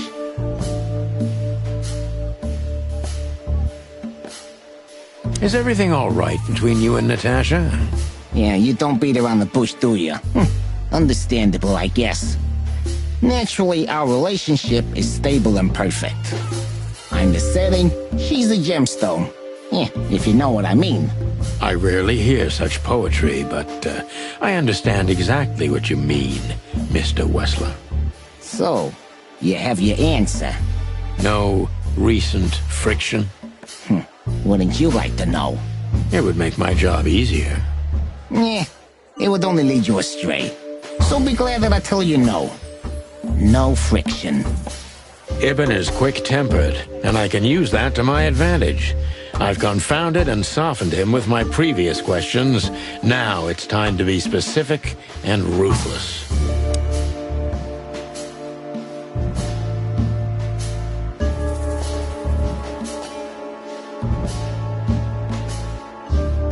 The mob boss and the pussycat, eh? How did you even meet? Huh? Are you trying to piss me off, Corpora, so I accidentally let some big secret slip out, huh? A simple answer would work. You know, Natasha, she's both connoisseur and muse. So, how was it? When was it exactly? You don't remember? That's strange. Ah, yeah, the Millions, of course. It was like another lifetime.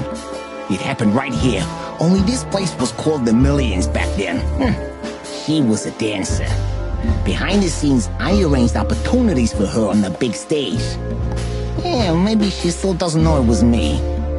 Then one day, I invited her for a drink with a promise that if she was willing to meet me, I'd buy the place for her. I guess she was willing. The next day, she had the club in her name. Well, that is romantic. Yeah, there are many kinds of romance, Birdman. There's cheap and there's expensive. You get what you can afford. Do you live in the same house as Natasha? Oh, you're really something. Natasha's a free woman, but mostly, yeah, at my place in Gold Town. But she has her own kind of a weekend house. How often does she use the weekend house? Yeah, every other weekend, roughly. I see. That's very important information. Yeah, if you say so.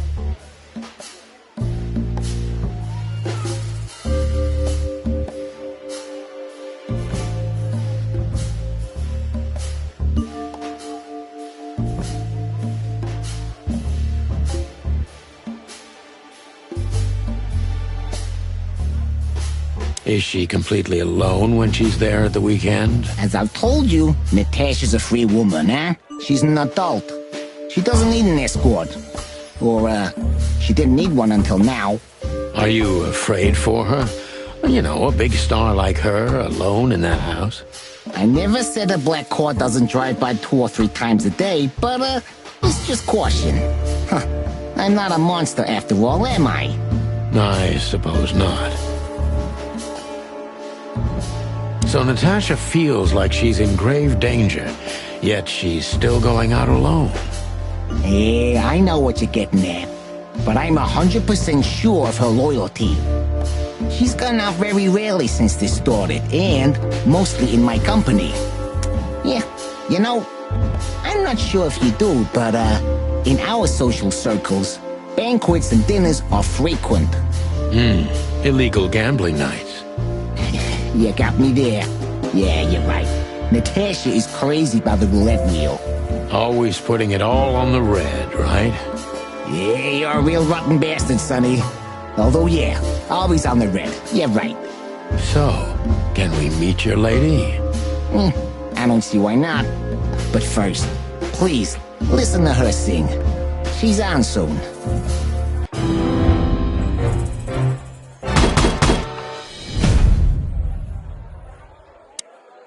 Thank you for your time.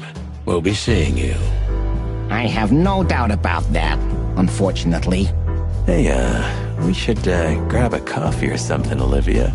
You know, for old time's sake. Pleasure to meet you, gentlemen. Goodbye. Please, take a seat. The show's gonna start soon.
Sonny.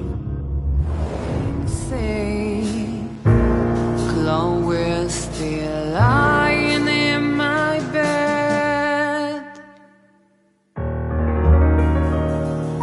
and it's dead.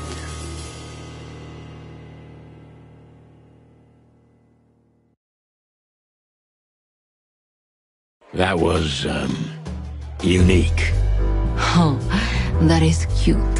Nobody has ever given me such a unique compliment before. Forgive me, my name is Santino Featherland. I thought so. You look more or less like I imagined. More or less. Sometimes less is more, Mr. Featherland. You were amazing, dear. As always.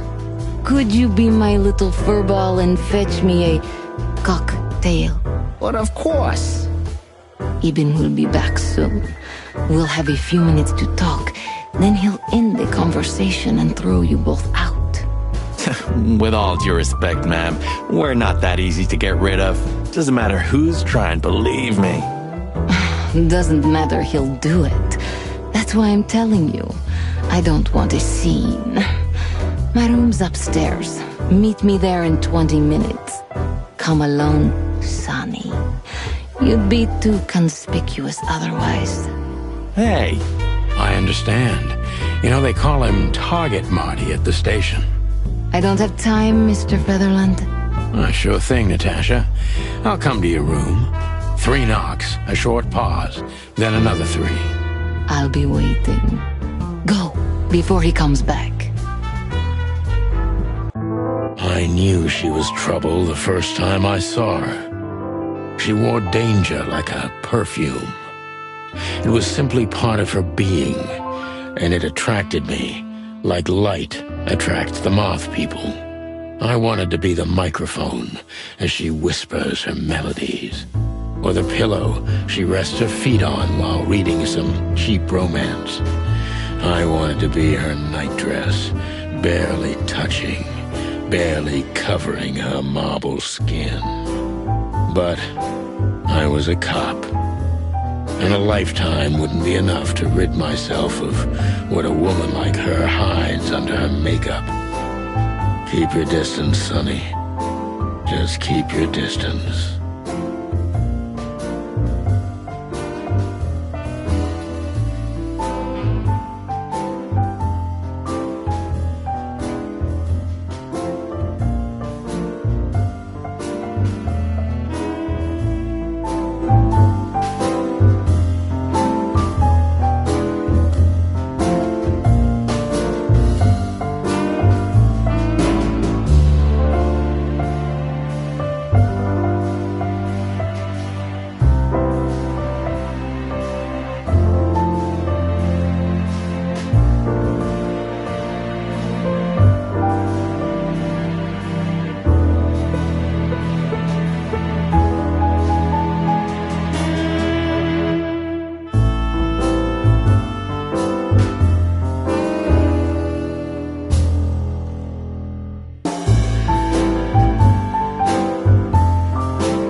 Gee, that is a, unique picture.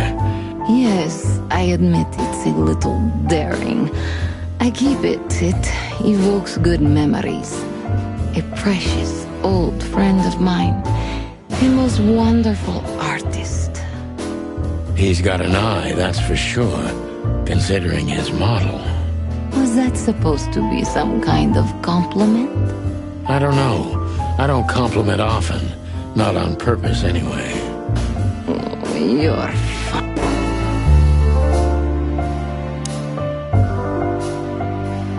You got a beautiful place here, Natasha.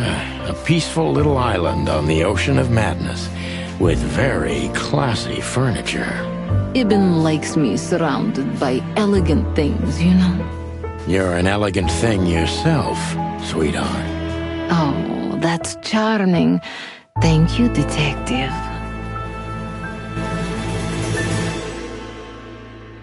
I bet you spend a lot of your time staring into the mirror. Do you even recognize yourself? Maybe you were trying to be rude, but, you know, that's a very good question. I was just trying to be rude. Oh, really? Well, then I'm sorry. Don't mention it.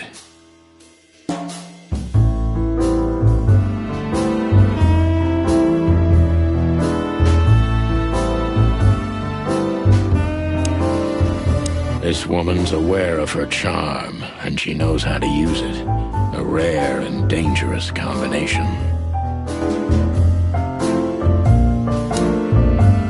How do you like your bourbon, Mr. Featherland? In a glass. But thanks, I had a couple before I came. I feel like this may be a long night. I hope it doesn't bother you if I have one myself.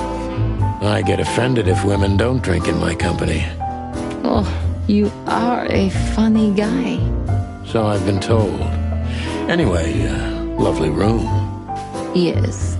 Look, Mr. Featherland. It's sunny. Saves us a lot of time. Okay, Sonny. So, why am I here? You know, men tend to babble in my presence. It must be exhausting. It is. But you're not the type to beat around the bush. Is it too banal if I tell you it's an occupational hazard? Terribly. So can I start the unpleasant questions? I've asked you here so you can do what you do best. Really? I thought you asked because you wanted me to investigate for you. But if you'd rather be drinking... Oh, you do have a sense of humor. How reassuring. Only if I'm a bit hungover. That's usually quite common. Oh, please drop the act about being the alcoholic, heartbroken ex-cop, Sonny. It would undoubtedly suit you, but I've seen you scanning my room. From the second you set foot in here, you started working, and everything I say gets sorted in your brain. Am I right? That's a bit of an exaggeration, but yeah, it's something like that. Well then, Sonny, come at me. Oh, that's something I don't hear often. With pleasure.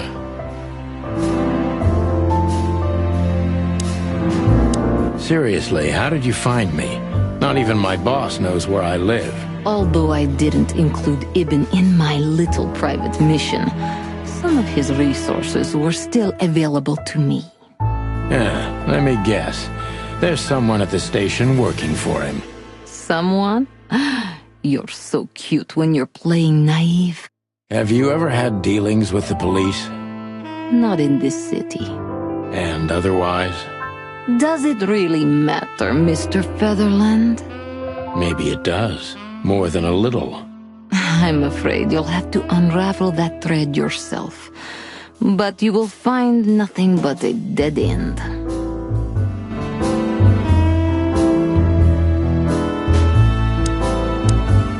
Natasha is a confident woman. I can exploit that. But I must be careful. Every part of her oozes danger.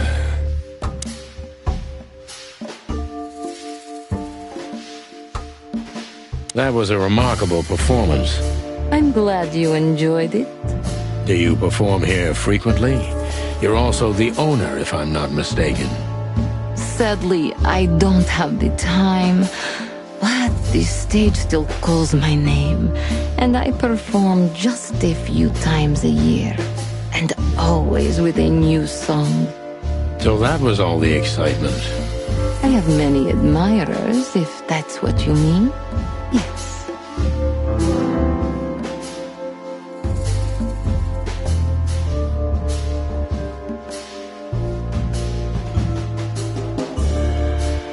The place is very elegant, and so's your room. Why, thank you. I kind of feel like I'm in a museum. Well, that depends on the kind of museum. The kind with nice things. Oh. Suspiciously nice things, just like you. Do you think I'm suspicious? We'll see about that. Try me.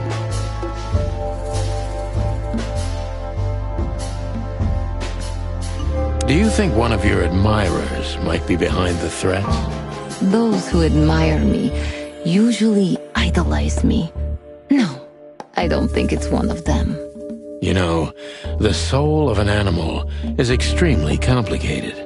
Sometimes all it takes is a bad look or some small rejection to turn admiration into hate. That's a stillborn theory. No one hates me if they once loved me, Mr. Detective. Ah, I see.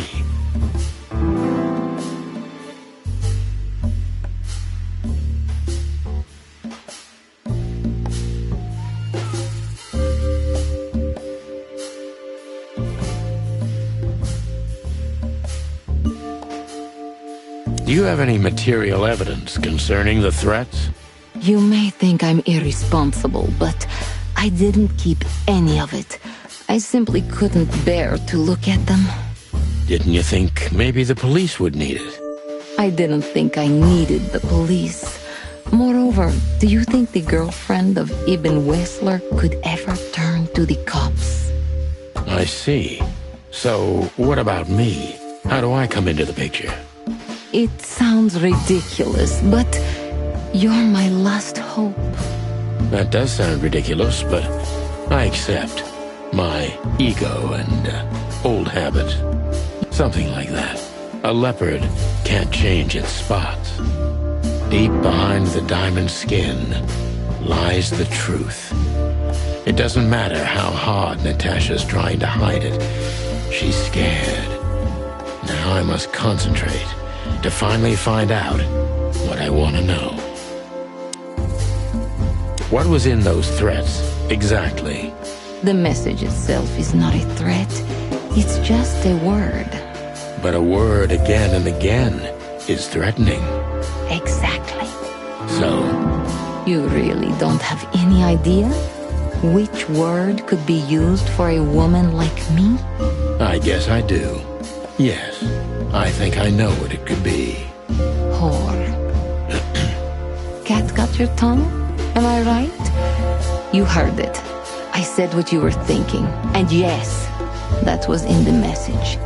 That was printed on the paper and painted on my wall in giant red letters. Well, thank you for your honesty.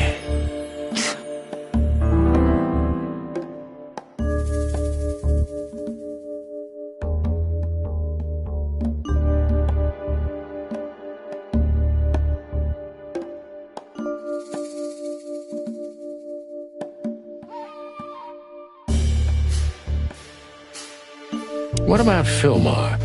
Is he here because of you? Mr. Lowe helped me before, and yes, he was the first I approached. You've managed to curb my enthusiasm a little. Doesn't keeping 2 irons in the fire give me a better chance? But you don't have to worry. He didn't find anything. And he's not interested anymore, no matter how much I offer to pay him. Why? You'll have to ask him. I think I'll do that.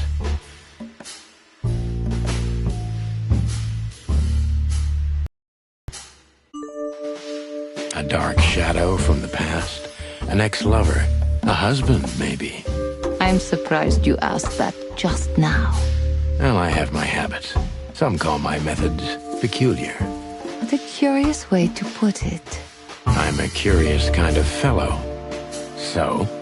I've never been married, and I don't really have any serious relationship before Hobart. A more dangerous, not serious relationship, maybe? I've never been with anyone long enough for them to hate me. Love is just another face of hate. So is hate a face of love, then? I guess. Were you on the run? No, Mr. Featherland. I came to Clawville with a clean slate, and I'd like to believe it will stay that way. You mean as the girlfriend of Ibn Wessler, the biggest mob boss in Clawville? Yeah, good luck with that. Natasha is a mysterious woman, but I must gouge out at least one of her secrets. Enough games. It's time to know why I'm here.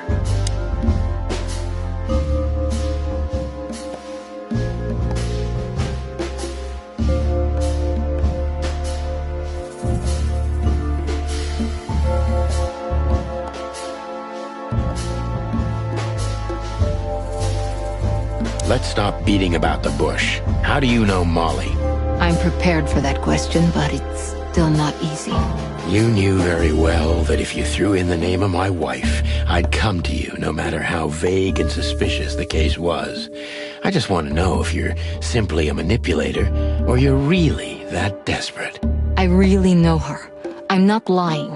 Oh, really? How? Were you a nurse, too? Forgive me, but I don't think so. Don't be rude and so cynical, Sonny. I'm sorry, but that's me when feline claws are at my throat. Molly is an old and good friend of mine. She has nothing to do with this, but I knew that if I didn't mention it to you, you wouldn't have come. Yeah, Natasha, you're right there. I knew you were a decent fowl, that you would help me. That's what you're famous for. Don't go there. Flattery doesn't work. Look, forgive me. I shouldn't have brought your wife into this. You're right, you shouldn't have. But to be honest, I don't think she's my wife anymore. On paper she is, but I haven't seen her in years. I'm sorry, I didn't know. Really?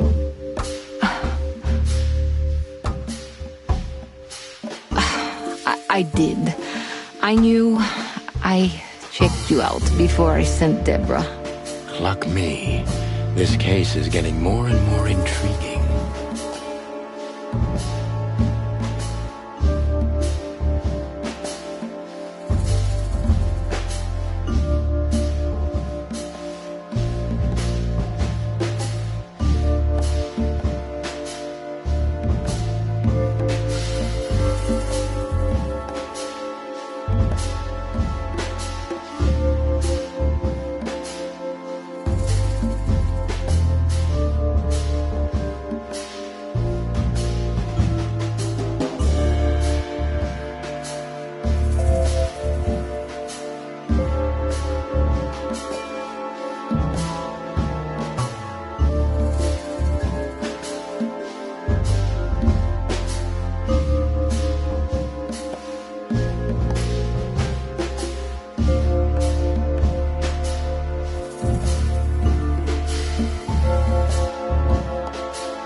What exactly do you want from me? You are really as good as they say you are. And I'm not selling lucky dip, Sonny. Find them, whoever they are, and... Whatever it takes? Not exactly, but something like that.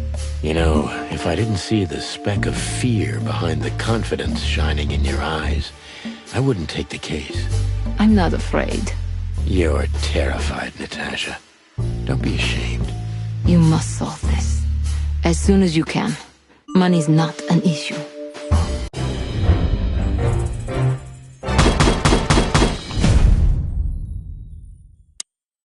Just one more thing, Sonny. Natasha? Please, come to 37 Rochester Street in Flower Town tonight. I'd like to show you something that could be of a great help in your investigation. I was afraid this was coming. Why there? Why not here and now? It's something I keep hidden there. I won't take the risk of Ibn or one of his men seeing it. Isn't Ibn too dangerous to keep secrets from? Sonny, a woman is naked without her secrets. I knew you would understand. Oh yeah, I understand everything. So, when do we meet? The night is almost over. I'll be there in an hour. Don't be early, and don't be too late. Look, Natasha, you know... Please, this is very important to me. Sure, I get it. I'll be there. Thank you. Until later, Natasha. Goodbye, Sonny.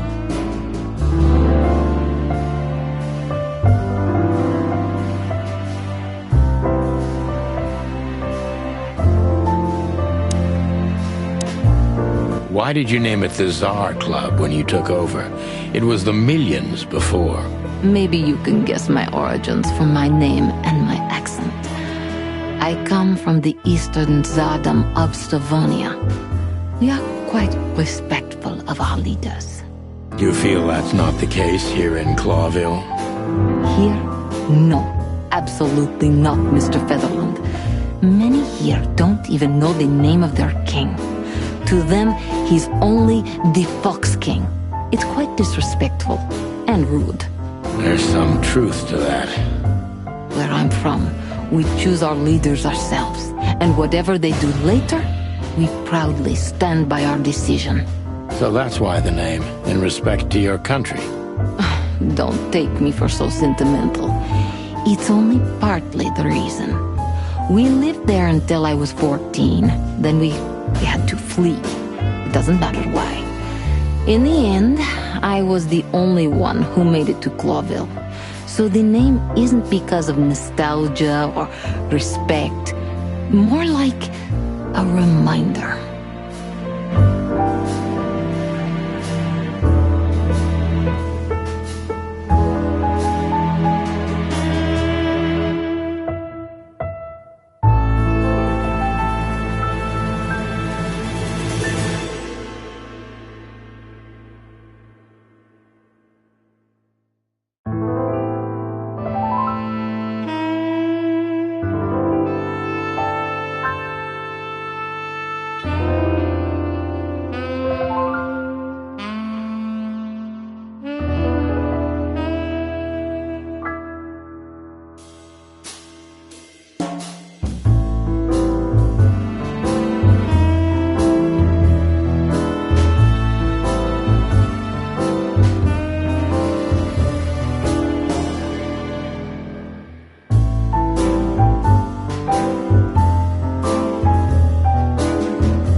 So, why Deborah?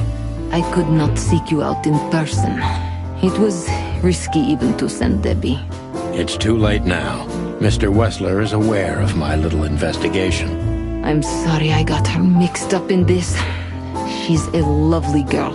She looked like one. May I be brash? It's New Year's Eve. Everything goes tonight. Ibn, do you love him? In my own way? Yes, I do. Whatever that means. You can't understand this, Sonny. There are women who can't actually love. Not like they're supposed to. But that doesn't mean they don't love however they can. That's not a real answer, is it?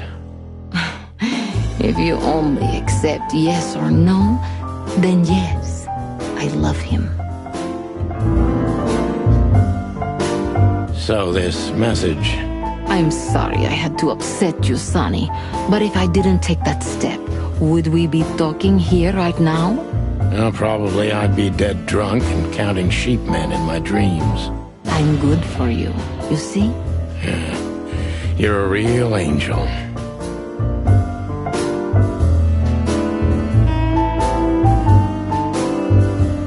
Why just me? What's wrong with my partner? Nothing in the world. I just like to be discreet. I wanted to talk to you in private because of Molly. Thank you for your discretion. It means a lot. Don't mention it. So, who's this Olivia bird? I know well what you're curious about. You want to know if she's sleeping with Ibn. The thought may have crossed my mind. You men. But guess what? Maybe she does. You don't care? As long as he loves me, I don't. Well, that's your business. What do you know about her? She's not the one threatening me. You can be sure of that. I know that was your next thought. The lovesick assistant is jealous of the boss's girlfriend and wants to flick her out of the picture. It would even stand up, but Olivia doesn't have feelings. If she let Ibn sleep with her, it's because she does what he says, nothing more. That was so honest and raw, I'm inclined to believe it.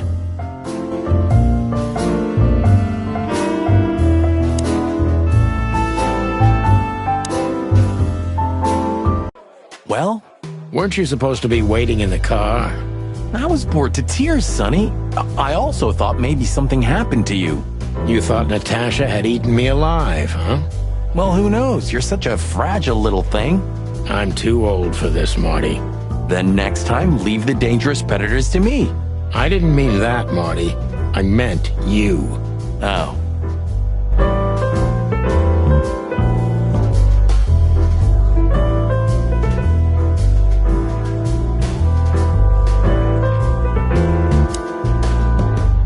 Wessler's secretary. Olivia Blackwig. You think she knows anything useful? It's what... What can I say? You know, back in the day, I flew from tree to tree. I was a free bird.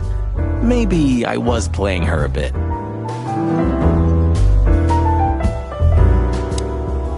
Oh, it's you. How can I help you, gentlemen? Look, we really don't want to dig into your personal life, but... But what exactly is my relationship with Mr. Wessler? And how close am I to him? You don't beat around the bush, ma'am. Well, actually, I remember. I don't have time to chit-chat, Mr. Featherland. So yes, I'm not one to beat around the bush. And no, I'm not sleeping with Mr. Wessler. Well, thanks for the quick and straight answer. Anything else? Look,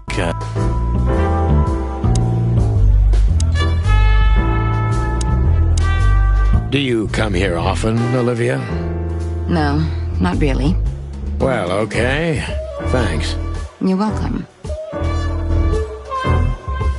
You know, Ibn's not as ferocious as you'd think. On the contrary, he's become very different recently. I heard. Don't you find that weird? A sudden change of heart? Sometimes an animal just has enough. Fed up and wants a change. I deeply respect that. Well, thank you for your honesty, ma'am. What's your relationship with Miss Natasha Katsenko? We've talked a bit, that's all. There's no tension between you? You know, the pretty secretary? Well, thank you for your compliment, Mr. Featherland. No, no tension. Natasha's an intelligent woman. I respect her. Is that mutual? That I can't tell. If I'm not mistaken, Natasha has a weekend house in Flowerville. Yeah, that's right. Can you tell me anything about it? I've never been there. Allegedly, it's beautiful. Elegant and luxurious. Just like Natasha herself.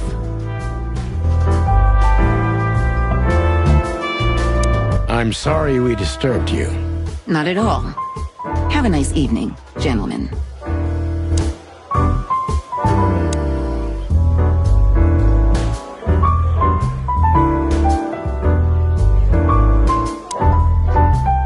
So, have you talked to Natasha? In fact, yes. She was, kind of mysterious. I bet she was. You know, I've never abandoned a case before. Not voluntarily, anyway. But that woman... You're, too old for this shit, huh?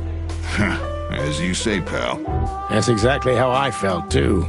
Before you leave, take this and examine it closely. What is it? The reason I've decided all of this is not worth it for me. Wow, that sounds encouraging. Take care of yourselves, guys. This case, maybe it goes deeper than you'd think. Oh, that makes my feathers stand on end.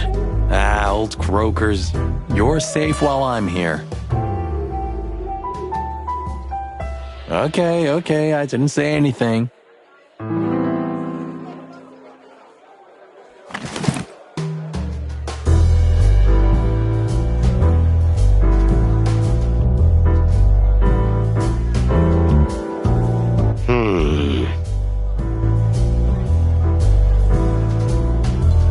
We stepped into it, didn't we? We stepped into it, didn't we?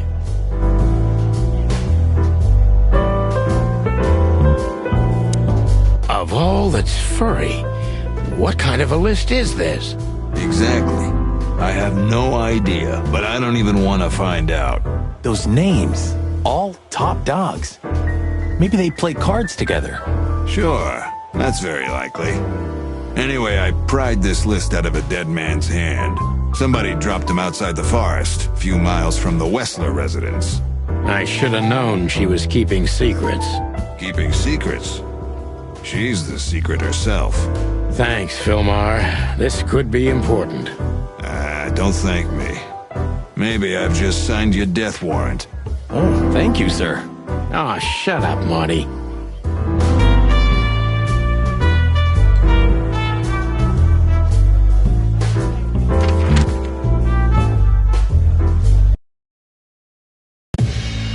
Well, if there's one thing I'd learned during 20 years of detective work, it's that if someone wants to meet you at a remote location at night, you should bring an army for backup.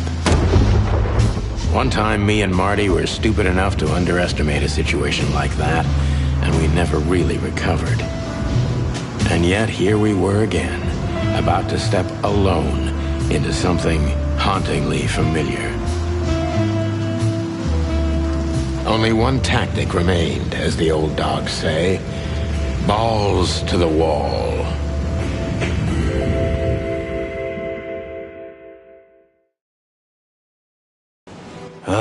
This place gives me the creeps. I wouldn't say I like it either. Let's take a look around before we go inside. Textbook.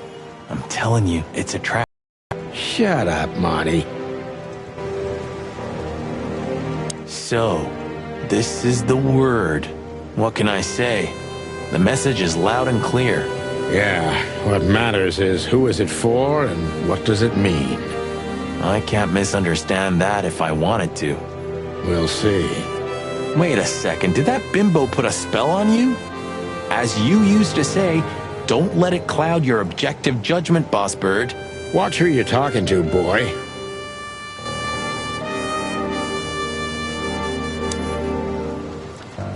Damn. It's not a good sign. Maybe she just lost it when she hurried into the house. Yeah, right. Do you think it belongs to Natasha? No idea. Do you think I measured a feet when I was in a room? Not sure I want to know, but I wouldn't be surprised.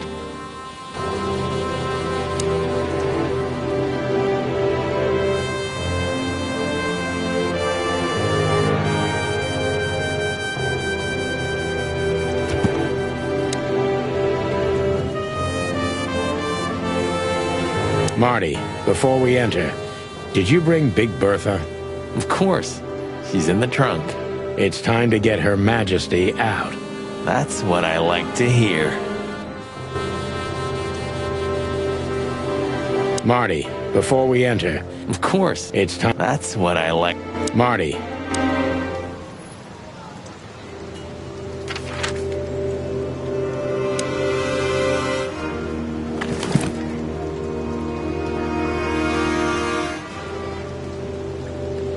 I haven't dusted you off in a while, partner. Looks like I may be needing you now. I haven't done... Marty, of course. It's time to... That's what I like to hear.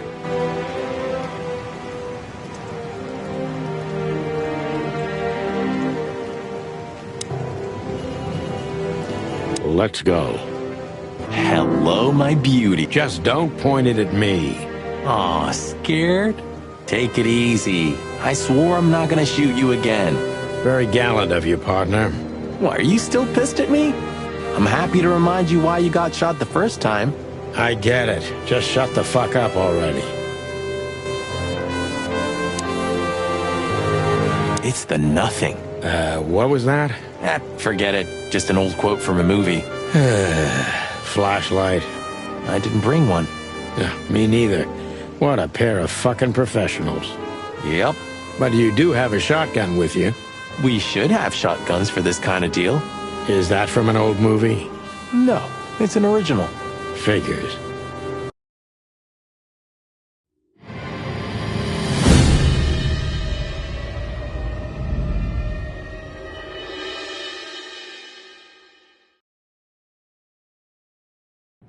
She was lying on the floor as if she was sleeping. She looked peaceful, almost. The large pool of blood ruined the picture. Poor, delicate Deborah. Maybe you were too pure and innocent for this city, but in the end, its filth pulled you under. You know, no animal can swim in high heels. Wild gods! Fuck, even! Yeah, it's her. Deborah. The girl who came to my office. I figured. But what the hell happened? Was it Natasha? Is this what you wanted us to see? No. I mean, I don't think so, Marty. She seemed very attached to the girl, and I believed her. Furthermore, she has no motive to kill her. Natasha meant some object. Something maybe the killer wanted, too. And the poor girl was trying to protect it. Did she seem that kind of girl? She risked a lot simply by coming to see me. She would have done it for her mistress. Why is she naked? Was it sexual? I mean, there's no sign of struggle. She seems untouched. Maybe she knew her assailant. Was it a lover? This looks premeditated. So far, the messages have appeared in weird places, but this is a new level. It's no longer just about empty threats. Well, maybe Natasha's on her way here right now. Or she was already here and something happened to her, too. Kidnapped, or worse. Those are possibilities, but we can't wait. We don't have time for guessing. Search the house. Search everything. The room's not trashed. Whoever did this wasn't looking for the same thing we are. Or they knew exactly where to find it. Wait, what are we looking for exactly? I have no idea, but it's something important. Things like that have a way of getting noticed when you come across them. Amen to that.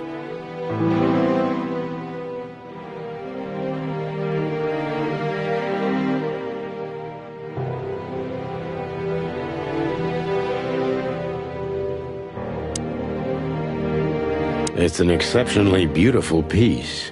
What does it depict, I wonder? I have no idea, Sonny.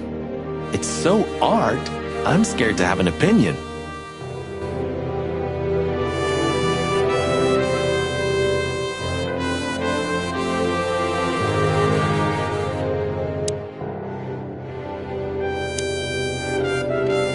This must be Natasha's family.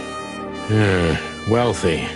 Do you think she's from the Stavonian Tsar's family? Oh, nobody could have survived that massacre. But I'm sure this family was also close to the fire. What is she doing here anyway? What, an alias? Keeping secrets, and now this case? Do you think it's all connected somehow? Let's not draw hasty conclusions, Marty.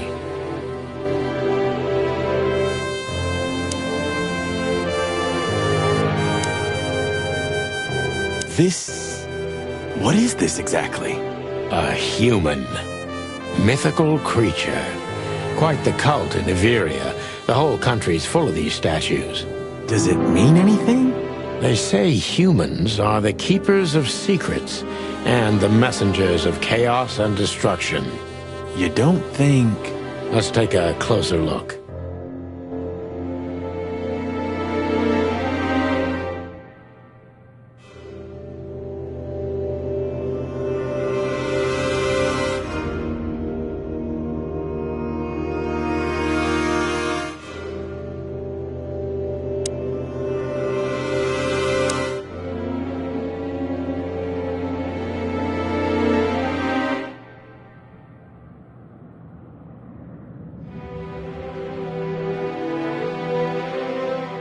Does this fireplace seem as suspicious to you as it seems to me?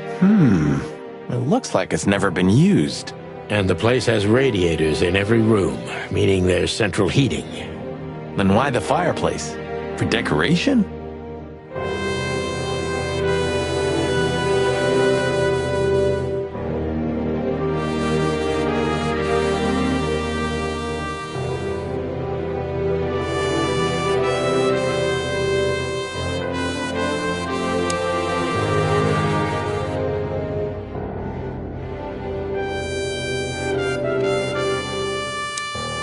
We should call the department.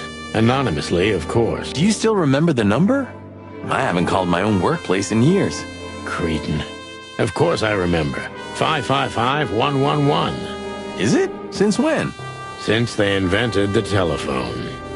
Yeah, of course. No, I knew that. I was just testing you. Yeah, right.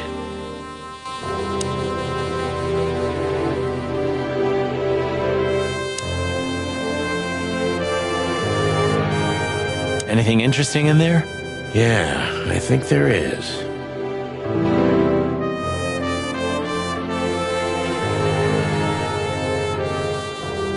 The message. Here, too. Yes, but this isn't about Deborah, and wasn't meant for her. It was meant for Natasha. Obviously. What have we gotten ourselves into, Sonny? I don't know, Marty, but let's get ourselves out of it as soon as possible.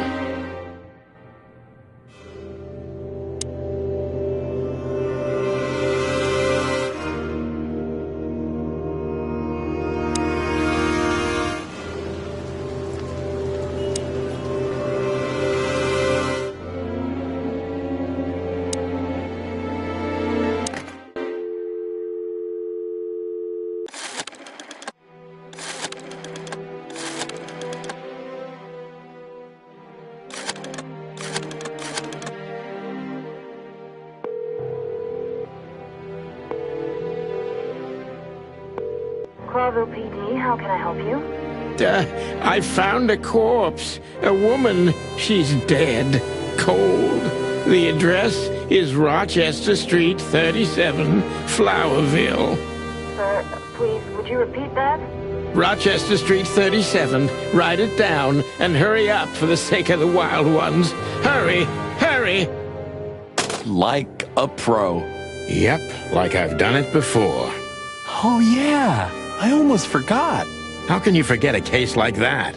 How many times have you seen a three-headed monkey in your life? I have a memory of a chicken, you know. That's for sure. Now let's get the hell out of here.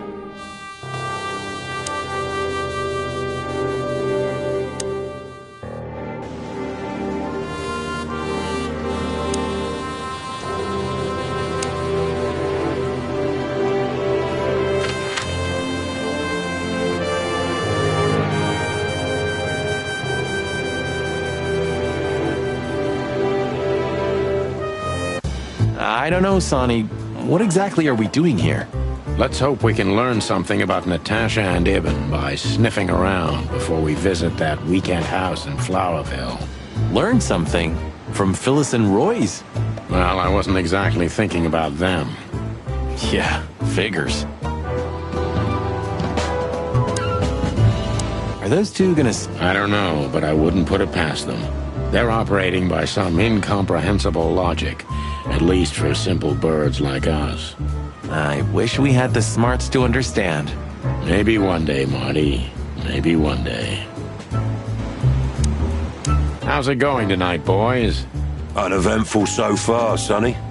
But now that you're rolling together again, I suppose we'll have some excitement to look forward to. What do you mean? Are you kidding? Last time you shot up a theater, and, if I remember correctly, each other. That was a, complicated evening. Aye, sure. Complicated.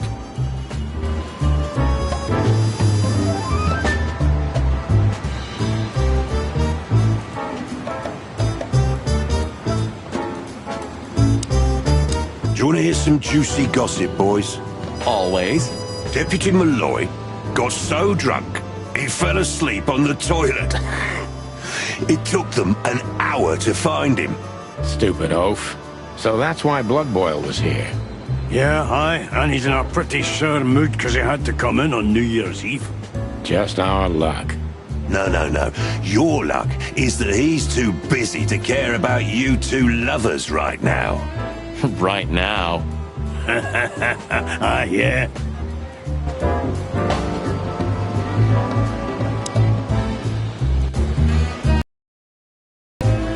Good old Bosco's slowly becoming the same piece of furniture we are. Sure. You remember when he was just a little green lapdog? For a while, we even had to babysit him. He always was a talented little pooch, I have to admit.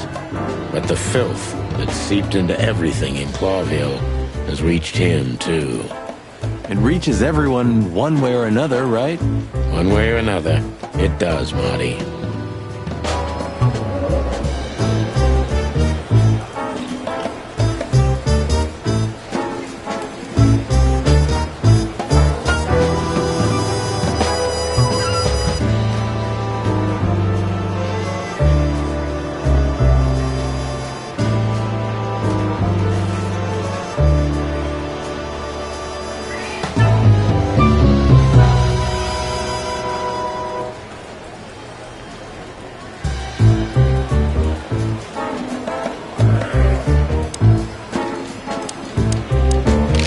You still remember Philmar?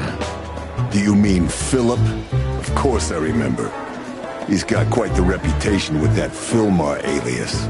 We just met him. Small world, huh? Do you know what he's up to these days?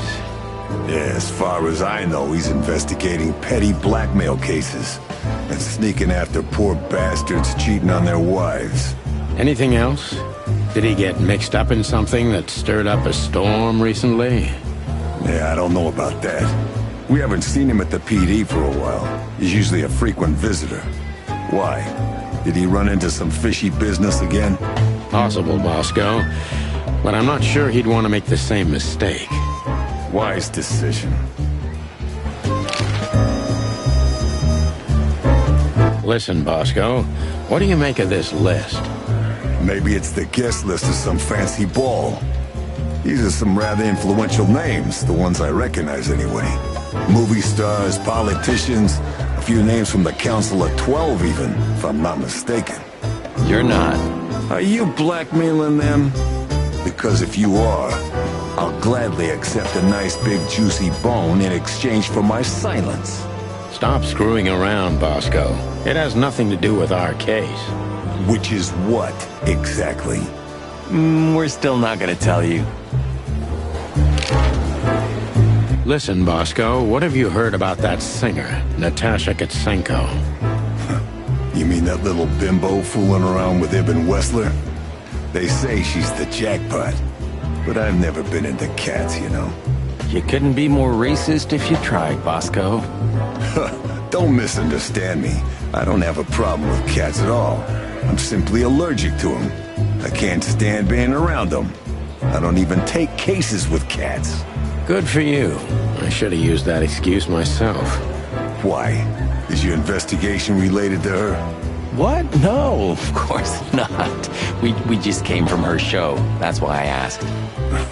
And what's she like? Well, I guess your cat allergy would go away for the rest of your life if you met her. Really? Maybe I'll have a go and see for myself one day.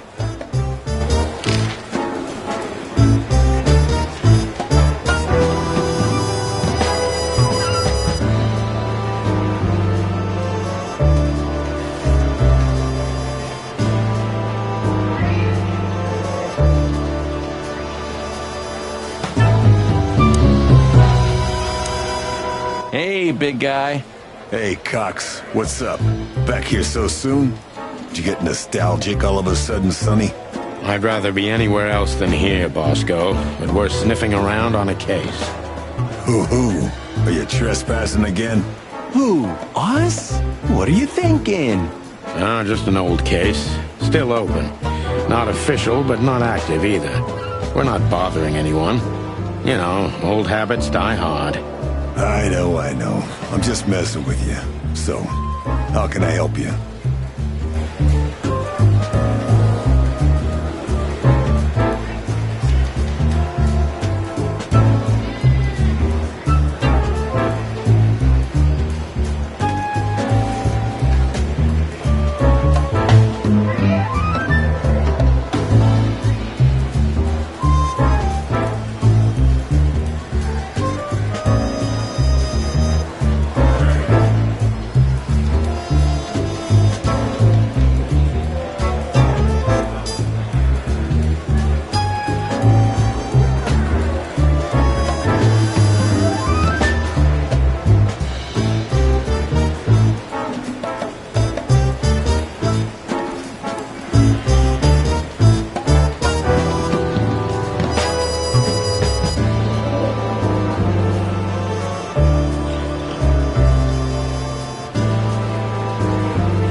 Guess who we met today in person, Mon? King Hector III? Even better. The one who commands the king. Wait a minute. Hobart Wessler? Damn right. Hobart Ibn Wessler in the flesh. Wow. And you're still alive. That's quite an accomplishment. But seriously, have you heard that he wants to get out of the black market business? Allegedly, he's trying to clear his name with some kind of new meat substitute. His name's gonna be rather difficult to clear. It's a heroic and impossible venture. I haven't heard about it, but it's an interesting addition to what I know. Which is? Ibn's been acting very strange lately, and he left most of his business dealings to one of his goons, Mickey. Also known as the Butcher, the Mongrel, and the Slayer. Yeah, we once had the pleasure of meeting him. That's all I know, boys. I know it's not very much, but it's something, I guess. I'll keep my ears open. Thanks, Mon. Listen, Mon, a reliable old friend shoved this into my hand. Could you take a quick glance at it? Quite an imposing list. What could those numbers mean? It could be a date even, but no, this is something else. That's what we were thinking too, and we got nowhere. But you see a lot of documents. So, is there anything familiar about this? Unfortunately not, boys. The names are imposing indeed, but based on this, it could be almost anything. The richest of the rich get together on all kinds of excuses. It must be a secret cult. It could be, of course, but also anything else. I'm sorry I couldn't help you more. Don't mention it, Mon. Thanks for your time. Or, wait a minute. There is something. Stop teasing us, Mon. I'm sure you've noticed that all the names on the list are men, right? Yeah, of course we noticed. Thanks for the observation, Monica. Don't mention it. I'm just a receptionist. We saw a pretty good show at the Tsar Club tonight. Good for you, I guess. Natasha? Natasha. She performed a new song. She also sang about why she called us there. Or rather, me. And? That's confidential, Dollface. Anyway, I can't help wondering about that woman. Her past is a mystery, and I couldn't draw much out of her in person either. Women like her always have something to hide, Sonny. I think that's exactly what makes men fall head over heels for them. I know another broad who's all mysterious. Oh yeah? What's her name? I'll look her up if we have a file on her. Marty, shut up. Oh, you mean me, right? All mysterious, full of secrets, and grace. I didn't even hear that, Marty.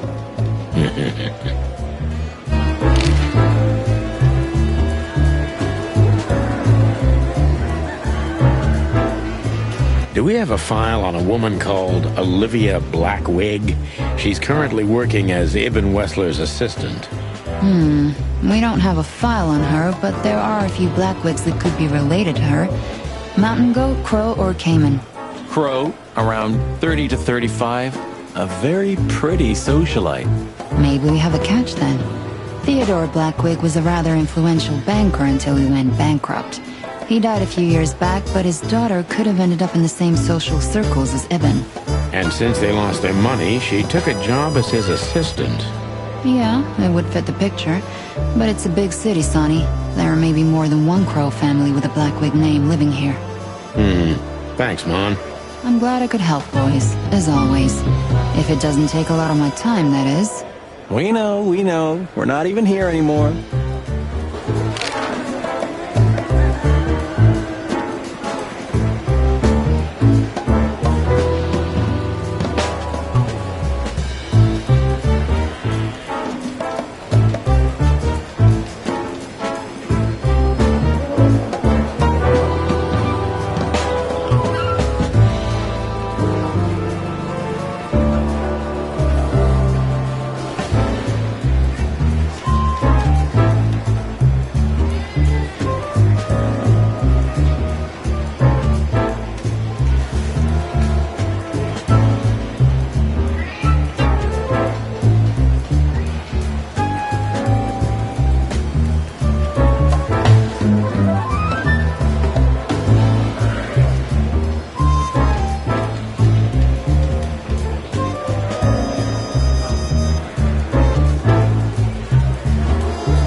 Do you remember Monica ever going on holiday? Honestly, I can't recall. Sometimes I can't decide if it's admirable or if I feel sorry for her. Maybe a bit of both. But is it selfish to say I'd be hurt if one day I didn't find her here? Yeah, I feel the same. That's all right then. Miss Jardine, one of the 7 female officers of the Clawville PD. Officer Barkman, unwavering cub, and a slavering beast.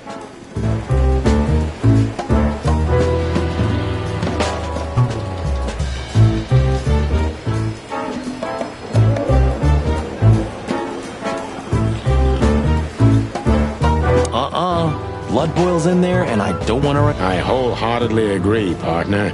Let's avoid the whole office section as much as possible.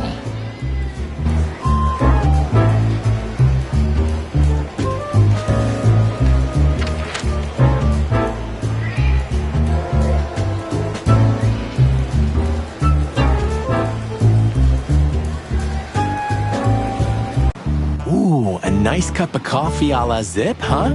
We're not here for the coffee, Marty. Zip always knows more than what he lets on. It'd be worth interrogating the old trash panda. If he forgave us for wrecking his joint last time. He'll never forgive us, Marty, but we helped him out of trouble so many times, he's not gonna have any choice. I hope you're right, old bird.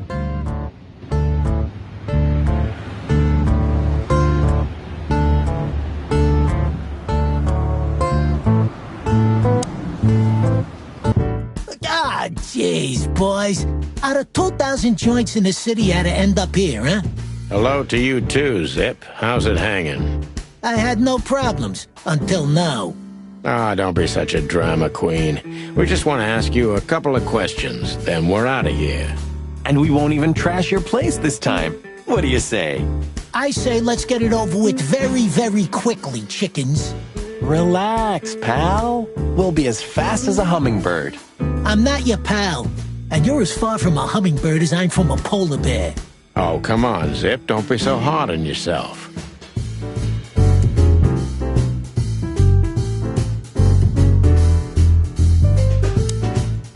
Damn it, what's the scribbler doing here? Sniffing some juicy story? I think I still owe him a great big left hook. What did he do this time? Oh, nothing. Just since I first met him, I wanted to punch him in the face. I can understand that. Hello, Timothy. Scribblers don't celebrate New Year's. Hello, boys. What a pleasure to see you. Answering your question, no, not really. Not me, anyway. I'm always where the story is. Mm-hmm. And where's the story now? I can't see it anywhere. It just stepped through the door, pal. Oh, you mean us? Well, I think I'll have to disappoint you. The chicken police are back together? I can't let that go without an ink stain, am I right? No, Timmy, you can. We're not working, we're just having a little fun, that's all. I'm not buying that, boys. You'll have to, Tim. We'll see about that. Is that rag you work for still around, Tim? You mean the most read and highest-ranking newspaper of the city, the Clawville Chronicle? Oh, yeah, that's what it's called. I see that you still have your famous sense of humor, Sonny. Such a joy. Yeah, I do.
We also ran into Filmar.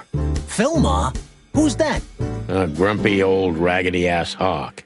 His manners are even worse than mine. Ring a bell? You mean Marlowe? Was Marlowe. Now he goes by Filmar Lowe. Oh, I see. So that means he's still alive? I'm almost not surprised. The old guy has a reputation of being indestructible, huh? He is. And he gave us something that could mean something.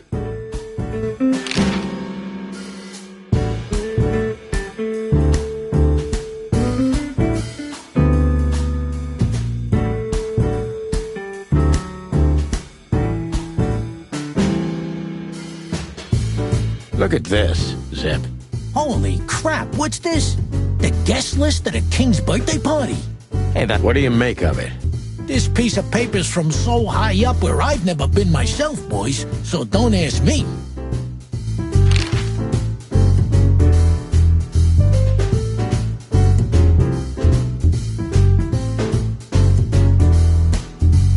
We spoke to Natasha.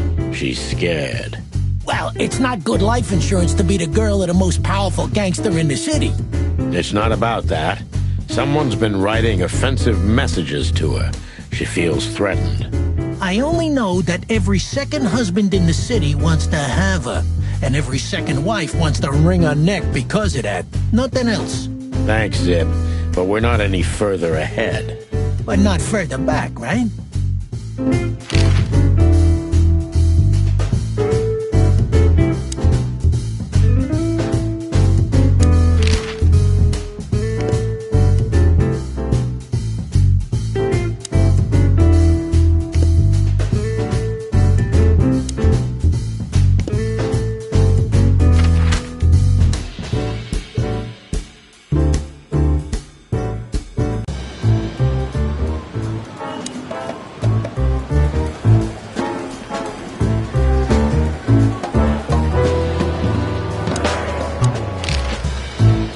You had a fight once, didn't you? At one of the winter solstice parties.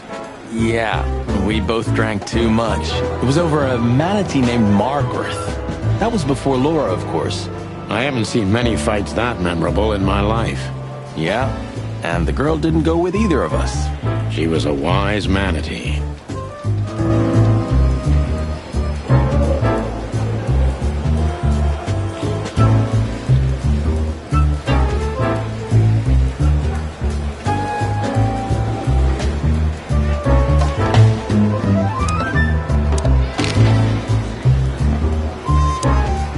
So soon? That was fast. Almost a record. Sorry, Mon. We're just here for a little, info. When are you not here for that, boys? How about wish me a happy birthday for a change? What? Is it your birthday today? Of course not. Don't be silly, Marty. You know exactly when it is. We've talked about it a dozen times. Yeah, of course I know. Yeah. So, could you help us with this and that? Of course, boys, but be quick about it. I'm in over my head with paperwork and blood boils breathing down my neck. We'll be quick like a hurricane.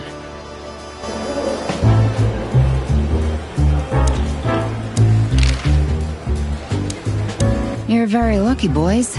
You just missed the boss by 3 minutes. Right now, he's trying to get Malloy out of the toilet. Still can't hold his liquor, huh? Neither on or off duty. But today, he is sloshed. Well, he's a water buffalo, isn't he? He knows how to swim. No, Sonny, just a buffalo. The two are totally different things.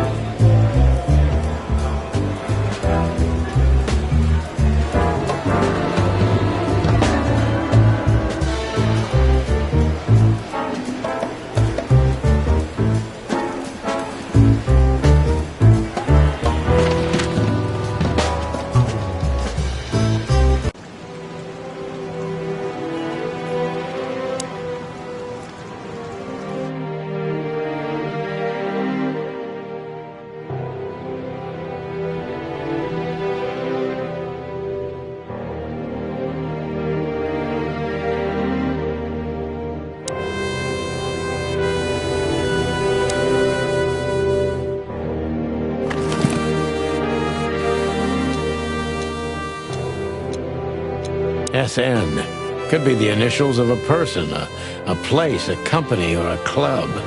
Too many possibilities. But we must find out where it's from.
So, out with it. Stop winding me up. I'm almost consumed by all this excitement. We've just come from the Tsar Club, Zip. Who do you think we met? If I can guess one, I'd say, was it His Majesty Hobart Ibn Wessler, the rat prime himself? Bet on, pal. What a surprise. So, what do you want to know? Just because I don't know anything. Of course you don't. Just a couple questions. Go on, boys. Hurry up, will you?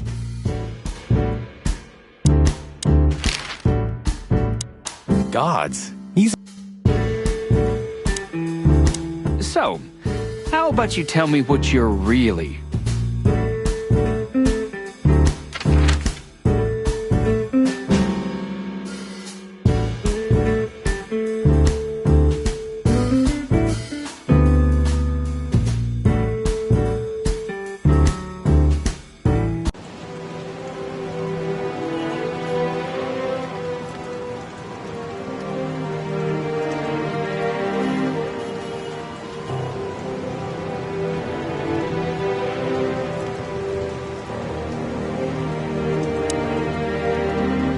Should we take it? Hell no. Do you mean the real cops? I'm almost certain. Damn it. Well, thank God I... When do you not have... Fair point.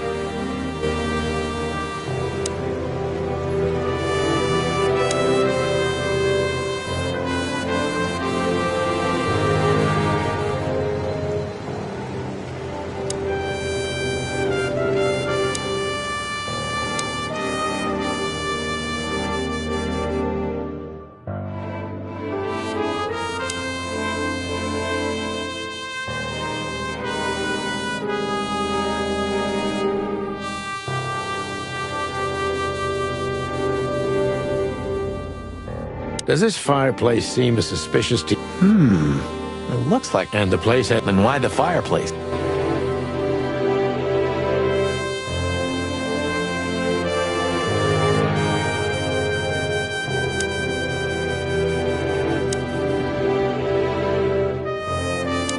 Damn. Just like in the adventure. You have a point. Well, you can't be serious. Is this some kind of... Yeah, it's a riddle, Marty. But it doesn't make any sense. Why use something as simple as this when a 4-digit number is almost impossible? An idle whim, or the riddle has a meaning? Maybe. 4 animals into 4 places. What does it represent? Think, Marty. Where did we see 4 animals holding something in their hands?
nice. Yeah, it really is.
Look at those clothes. Could it be a military family? Maybe. Or your intuition always astounds me, Marty. What would I do without you? And there you...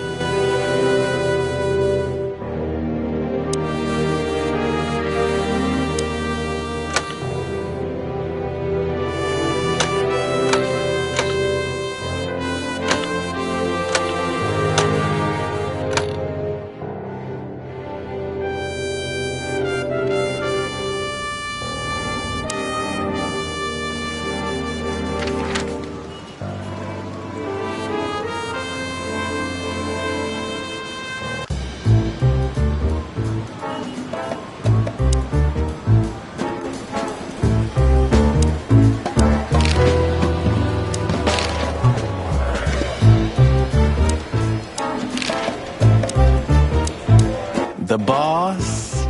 He's not in a good mood. Malloy got so drunk he pissed himself. And we just put the cherry on top, huh? Mostly you, Sonny. No offense. None taken. I'm used to it. Everything rolls right off my feathers.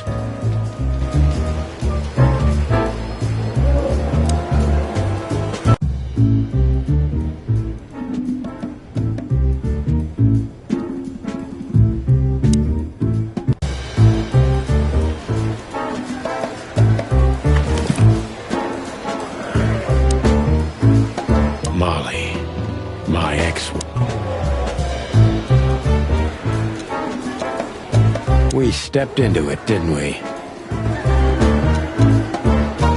SN. Could be the initials of a person, a place, a company, or a club. Too many possibilities. But we must find out where it's from.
Do you remember our old squad car? That ended up in a swamp? I could never get over that. It was the best partner I ever had. That's, good to know, boss. Truth hurts, pal. Never mind. I'll live with it.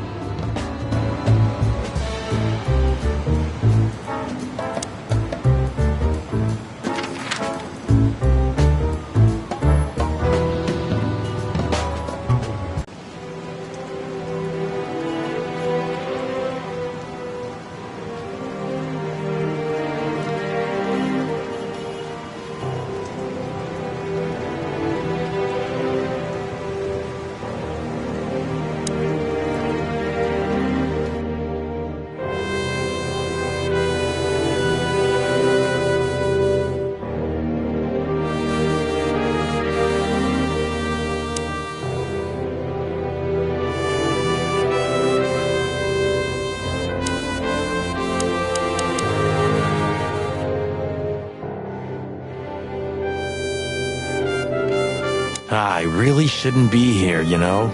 It's New Year's Eve. I should be out partying, not dealing with this shit. Well, it's a little late for that. I told you it was gonna be a rough ride. What you told me was it's gonna take a few hours, and it's practically nothing. And you believed me. Yeah, I was an idiot. Here you go. Poor girl. How old was she? 20? 25?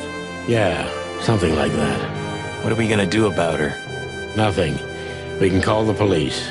Anonymously, of course.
We don't have to talk to him, right?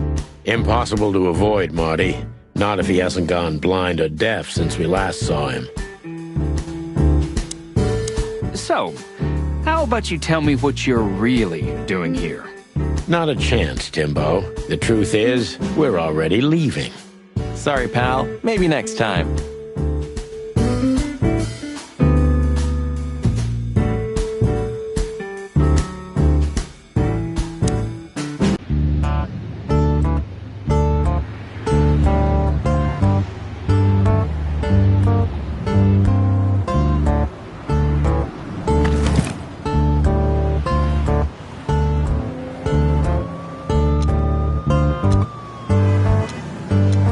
Ironic, but ever since I've been on furlough, with only my fake badge sitting in my cabinet, I feel more like a cop than I ever had before.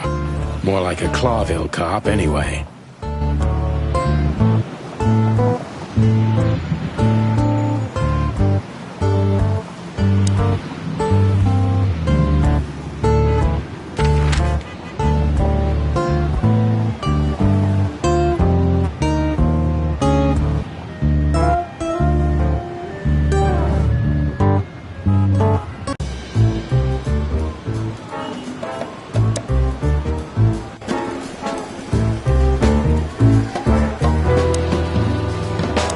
Well, if there's anyone who knows anything about anything, it's gonna be her. Kinda long-winded, but I agree. Guess who we met today? Okay. Listen, doll, we have some questions. Make it quick, boys. I'm busy. Miss Jardine. Officer Bar... Join the...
Nice. Yeah, it really is.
You wrote that down? It burned into my mind.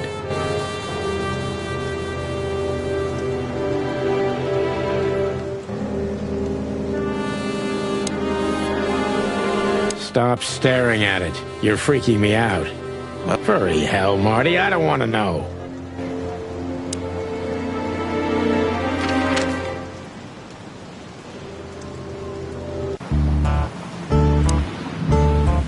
Everything all right, old man? If there's something we can do for you, just say so, okay? Well, all right. This quiet. It's not possible to get all the way out, Marty. What? So, you also stay a cop even after retirement? Every cop stays a cop. It burns itself into you. That's good to know. So am I gonna stay a cop forever? Sorry, Marty. Well, that's that.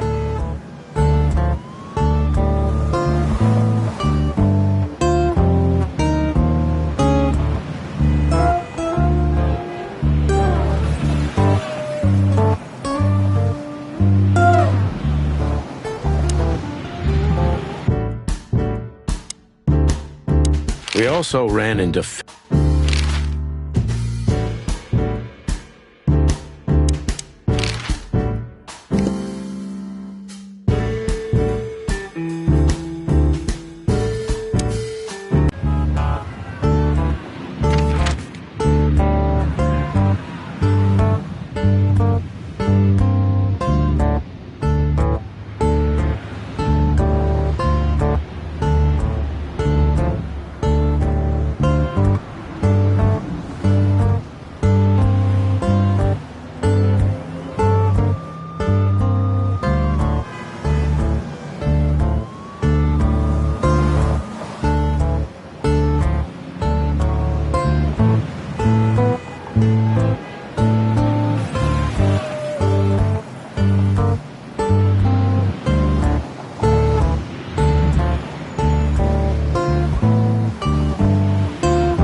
It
Hello there. What could this be? Maybe a piece of a painting. And there's some kind of squiggle on it. The signature of the painter? Yeah.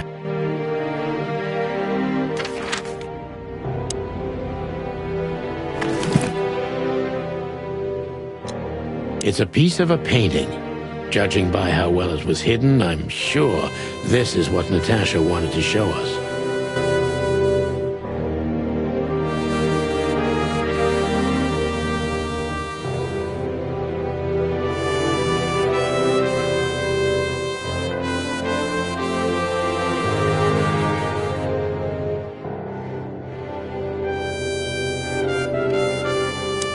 So a piece of a painting? That's it? And what's that smear on it? It's too illegible to be a signature. It could be anything. Well, maybe Natasha can help us. After all, this is what she wanted to show us, isn't it? Well, that's if we find her. She should be here by now. True. Well, then what's next? How about we peck around town some more? We could do that, but I think we should gather what we know and try to figure out where we can go from here. Bourbon in my office. You know what? After all this, I could use a drink. Right answer.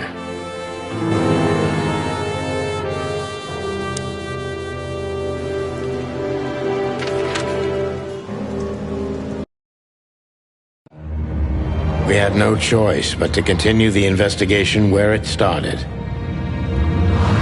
In that shady little apartment I called home. The only lead was the list Fillmore gave us, with all those imposing names on it. But what could it mean?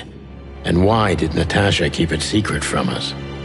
But most importantly, what did all this have to do with Deborah's death? The trail started to get cold, and so did the air outside. There was something unsettling in the black clouds, hiding all the stars. I prayed that they didn't bring an early snowfall. The night was already painful enough.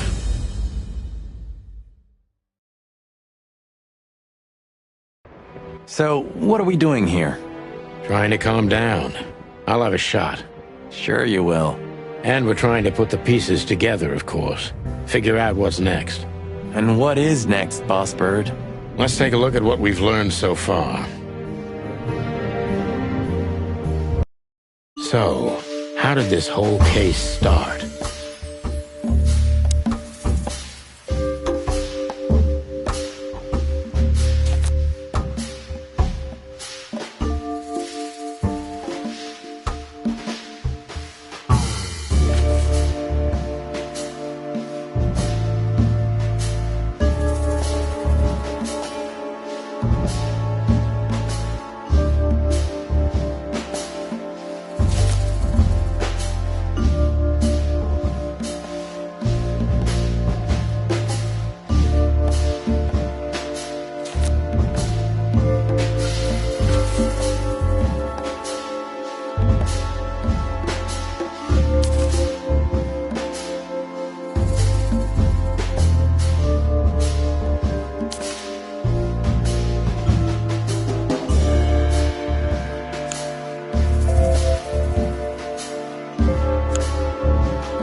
threats are meant for Natasha, no doubt about that.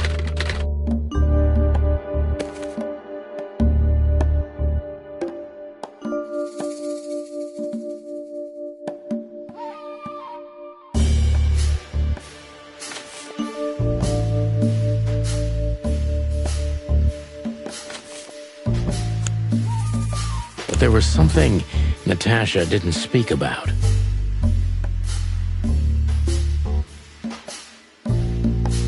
Natasha is terrified, and she's in real danger. But she kept this list hidden from us. It seems too important to keep it a secret.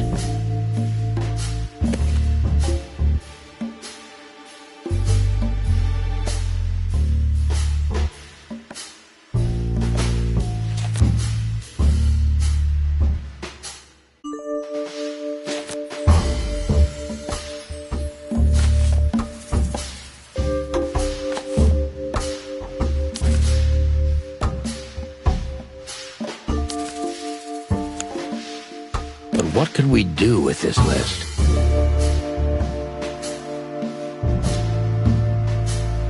I know only one person who moves in circles high enough to know where it's from. Lewis. We must ask him if we want to get out of this dead end.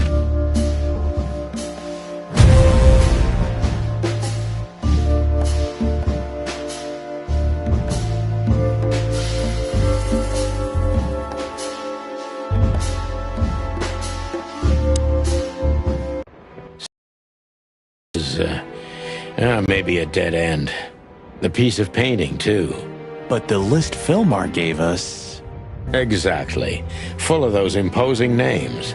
And I only know one person who moves in similar circles. Lamar! Yes, Marty. It's Lewis. Exactly. Of course, it's Lewis.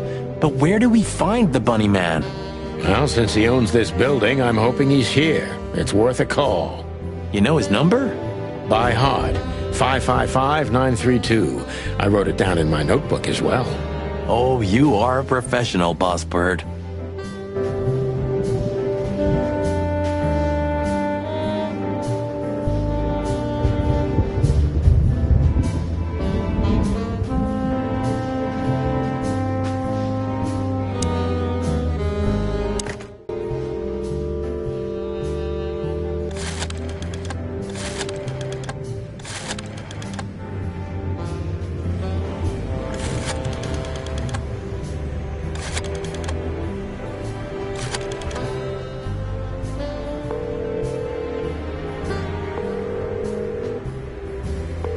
Hey, Lewis, sorry to disturb you, again. Could you come over to my place? I have a question for you. It's very important. It's about a case. A real case? With the chicken police? Of course, Sonny. I'll be over in a few minutes. Thanks, pal. I owe you one. One? Just a second.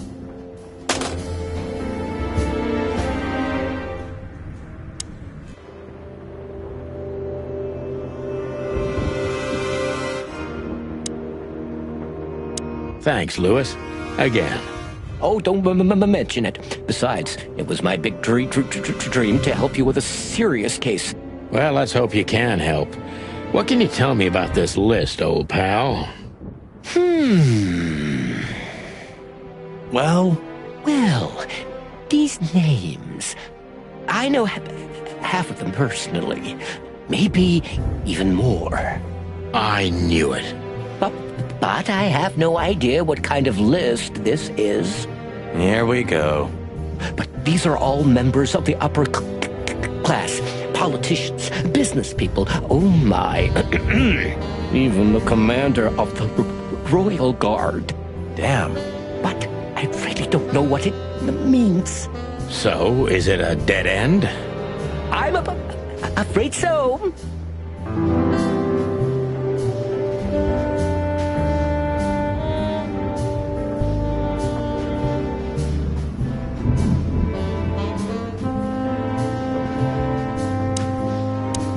Deborah, the girl who came to me tonight.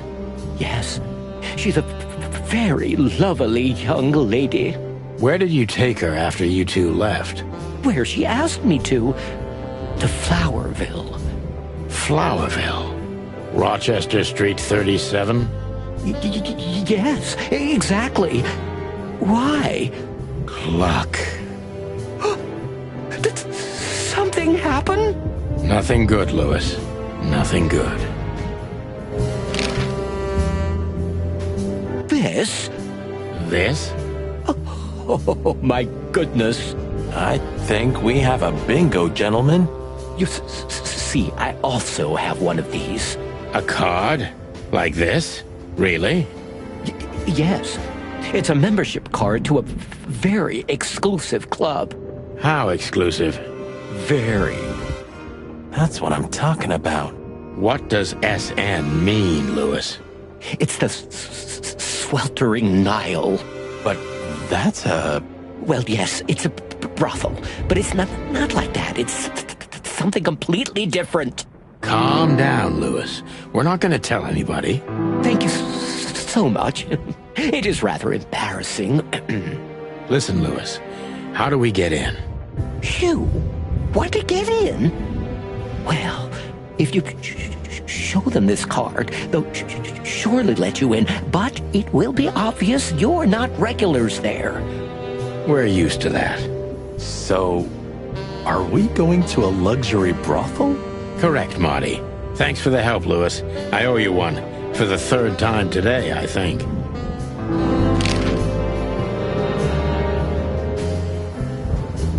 I don't know what you said to him, but after you finished, he almost immediately Van disappeared. Really? That's suspicious. Or he had business elsewhere. It's New Year's Eve. Everybody's going somewhere. I didn't see her after the show. If I'm not mistaken, she usually leaves when everyone else has already left. What else do you know about her, Lewis? Oh, not much. What everybody knows. She was a dancer, then a backing singer, then star, and then club owner. We found out as much already. Do you think she'd fled the Stavonian massacre? That's why the secrecy? Do you mean the massacre of the royal family? I'd say her accent is a dead giveaway, and her name too, though it's undoubtedly an alias. So it's possible that she is a part of the royal family? I don't think so. Nobody could have survived that awful night. You're probably right. What should we know about the place, Lewis? Besides what they're dealing in there? No, it's an elegant and exclusive place. Not everybody visits them for that, you know. Some animals just go for company. I see. I guess it's mostly visited by the upper class. Mostly, yes. The wealthy who have a taste. Yes, of course. Is it true what they say, that it's some kind of hidden stronghold of the royalists? The Nile is a proud herald of the coexistence of all the species, yes, but stronghold? I don't think so. But the place must be an eyesore for the separatists, right? Oh, don't worry for the girls, Sonny. They can defend themselves quite well. The separatists wouldn't dare to go near the place. Well, we'll see what they have to say about these two old cocks. That was a little bit, equivocal.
May I ask what you have gotten yourself into?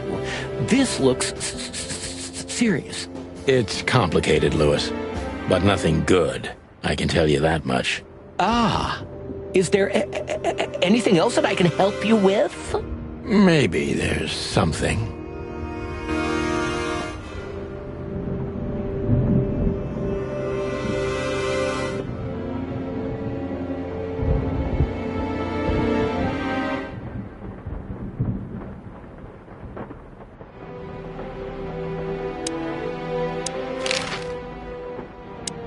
Good old Rabbit. I can always rely on him.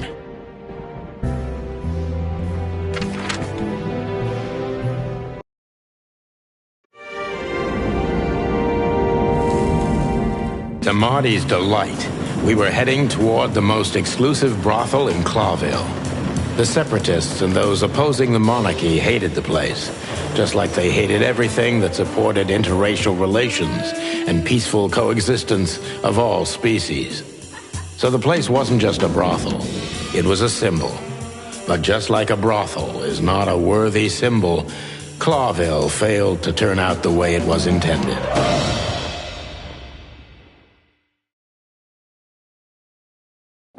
Well, here we are. The kingdom of long legs, silky skin, and fluttering lashes. We've arrived. Calm down, Marty. Watch your blood pressure.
be so kind as to help me? With pleasure, ma'am. The zipper always comes down on my dress. Would you kindly zip it back up? Can I, Sonny? What am I, your mother? Do what you want, for God's sake. Happy to help, ma'am. Oh, what a gallant young man. Clucking lords.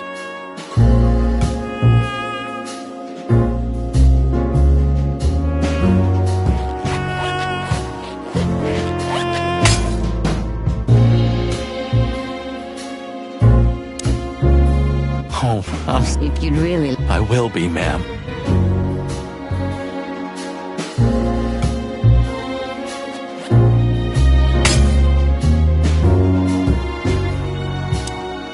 Oh, if you'd really... I will be, ma'am.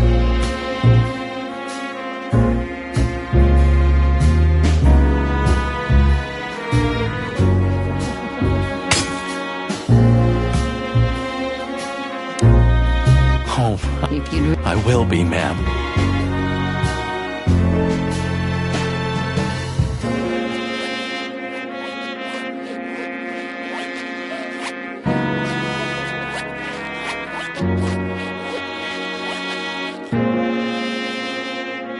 Oh, thank you, honey. Marty, ma'am. Marty McChicken. Thank you, darling Marty. I'm much obliged. Anytime, ma'am. Anytime. She's what I call an exotic beauty. Well, that's one way to put it. Hey, every animal's the most beautiful thing in the world to someone. Yeah, you're right. Oof, I don't know about you, but I go weak in the knees for Stripes. Please, Marty, I don't want to know. And I don't care. Keep it to yourself. And let's get out of here quickly. Can't I even talk to you anymore? You can. Ask about the weather, or how's my lower back. Those two are even connected if you want to know. Yeah, old fart. Beauty Israel. Yee, that guy's stare gives me the creeps. I can see why. I've always told myself that birds are weird. What did you just say? Huh? What? Me? Nothing. I think she must be the receptionist. Bravo, Mr. Detective. Why'd you have to be like that all the time? Well, sometimes I seriously can't decide if you've become totally stupid over the years, or it just entertains you to act that way. Well, you know, that's a good question. That's exactly what I mean. My name is Day-Night Diamond. Welcome to the sweltering Nile, gentlemen. Miss Diamond, I'm Sonny, and this is my partner, Marty. If I may, miss, you have a beautiful name and exceptionally wonderful stripes. Marty, not now. Oh, thank you very much. Please excuse him. He doesn't visit places like this very often. Me neither, to be honest. Oh, nothing to worry about, gentlemen. There's a first time for everyone. You're absolutely right. We're just interested in a certain lady called Deborah. Deborah? We don't have any employees by that name right now, but if you want, any of our girls would love to be Deborah for a night. No. Excuse me, you misunderstand. She doesn't work here. I'm afraid I don't follow. It's kind of confusing, but let me try to explain. Please, I'm at your service. I'll gladly answer any of your questions. Hear that, Sonny? Any questions? Shut up, Marty.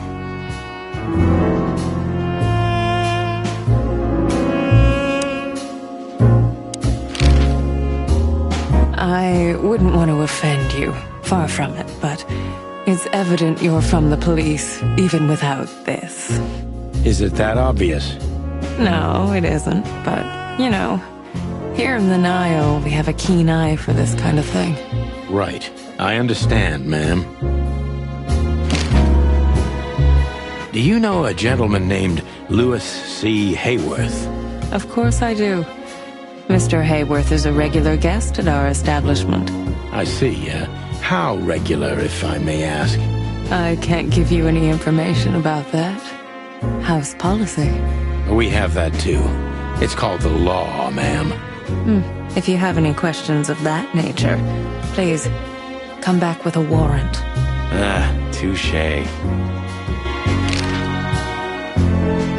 Does this list mean anything to you? This? I'm not sure. No, nothing. Don't you see some familiar names on there?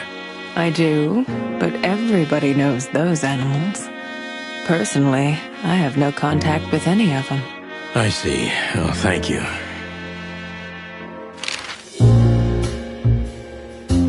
Look, she gave this to us. The girl named Deborah, the one we asked you about. I see. Do you know what this is? Of course. It's a membership card. Was this person a regular here? If this belonged to her, then yes. I can check for you. Please, the ladies will entertain you while you wait. I'll be right back. Thank you. Much obliged. Beauty. Holy fur. You swallowed so hard, the whole place shook. Are you kidding me? I've never seen anything like this before. Is this even legal? Why wouldn't it be? I don't know. Vice? You really must be joking. Vice? In Clawville? Okay, I was pulling your leg. But still, it's a little hot in here. Oh, cool down, Marty. Don't even look over there. Remember Laura, your wonderful girlfriend, whom you love more than anything. You don't need to tell me. All I'm thinking about is her. With a hatchet in her hand. More like my nuggets. That's...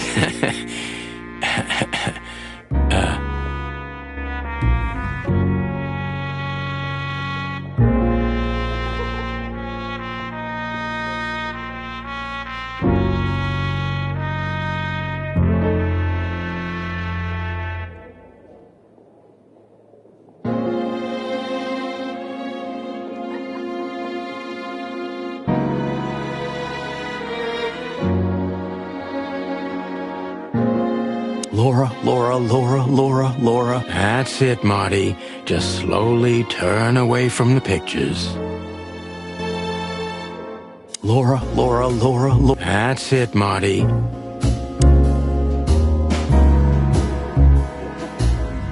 I apologize for the wait.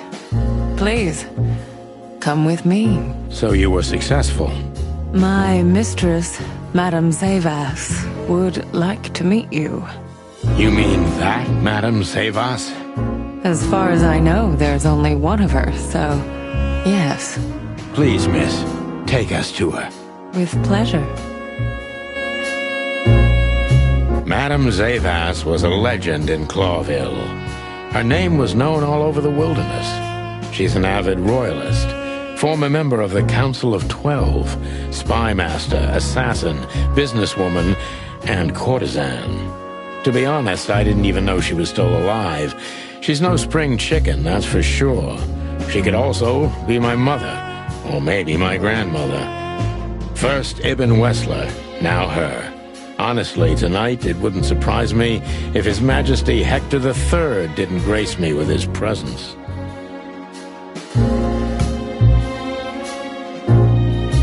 Interesting pieces. Do you think so? It's the art of my people. Crocodiles? There are many kinds of crocodile in the wilderness, Mr. Featherland. This is the art of the Nilenites. Hence the name, the Sweltering Nile. It's a river, Mr. Featherland. My ancestors lived by this river a long time ago. Interesting. Thank you.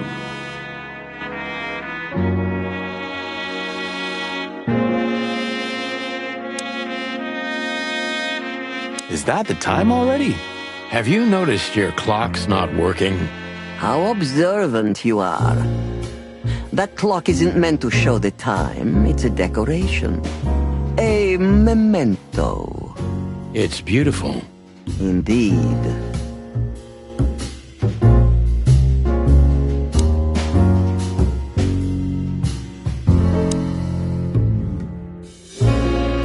There are books here on quite a variety of topics.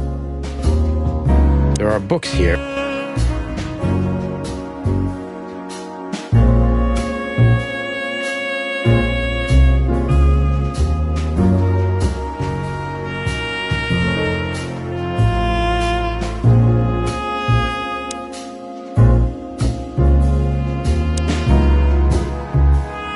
What a painting. Congratulations, ma'am. Marty. Yes. It's beautiful indeed. It's more than 40 years old. You know, I was considered pretty then. Oh, don't say that. You still look great, ma'am. Thank you. It feels good, but no. There's no need for lies.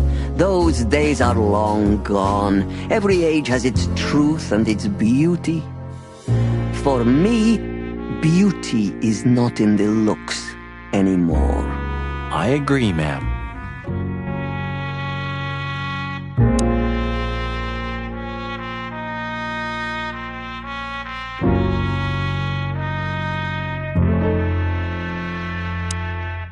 So she is the legendary Madame Zavas.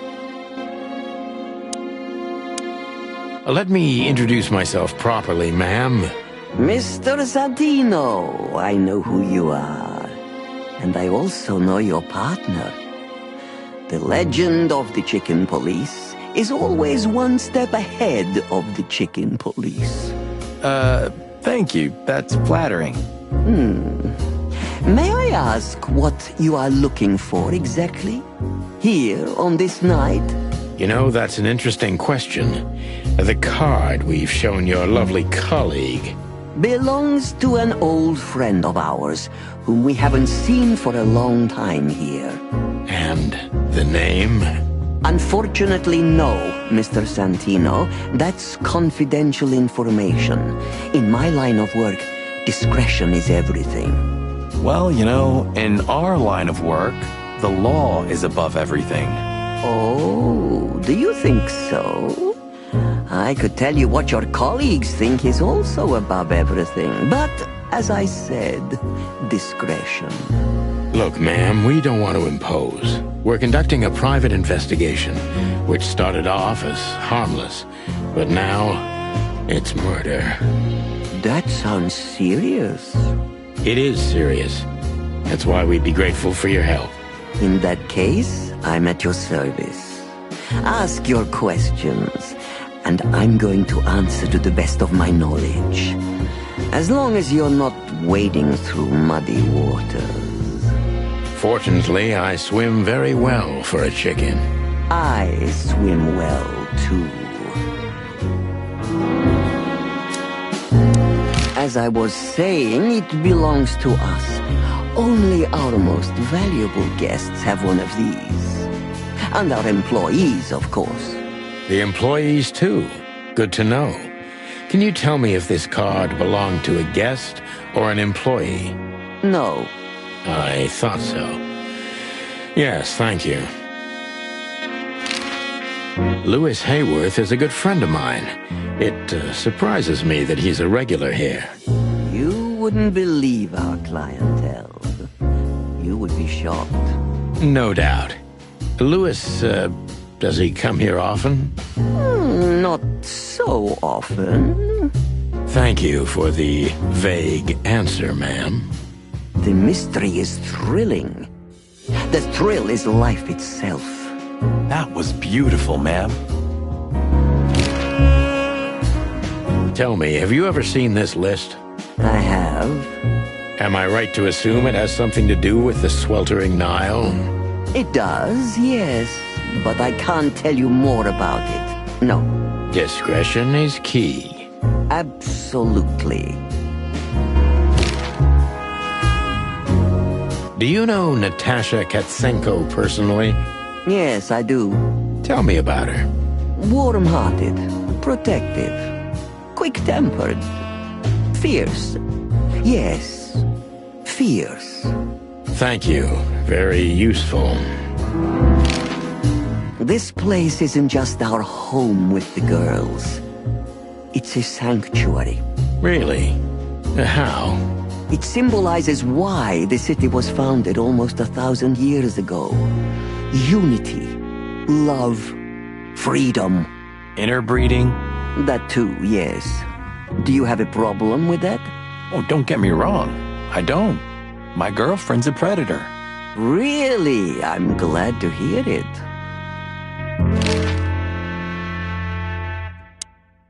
Deceit is everything to Zavos. She used to be a spy, so I'm gonna take her every word with a grain of salt. Who's behind the legend, Miss Zavos? Who are you, really?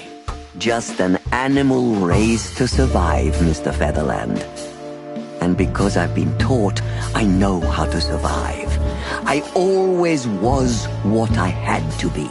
And you managed to dodge my question. Clever. Well, you see, this is one of the typical elements of survival. The way of dodging a delicate question and still making the questioner believe he got the answer. But you're too cunning and experienced, aren't you? You're not an easy one to fool. I'm trying to maintain appearances, ma'am. You should. Appearances, most of the time, are stronger and more dangerous than the truth.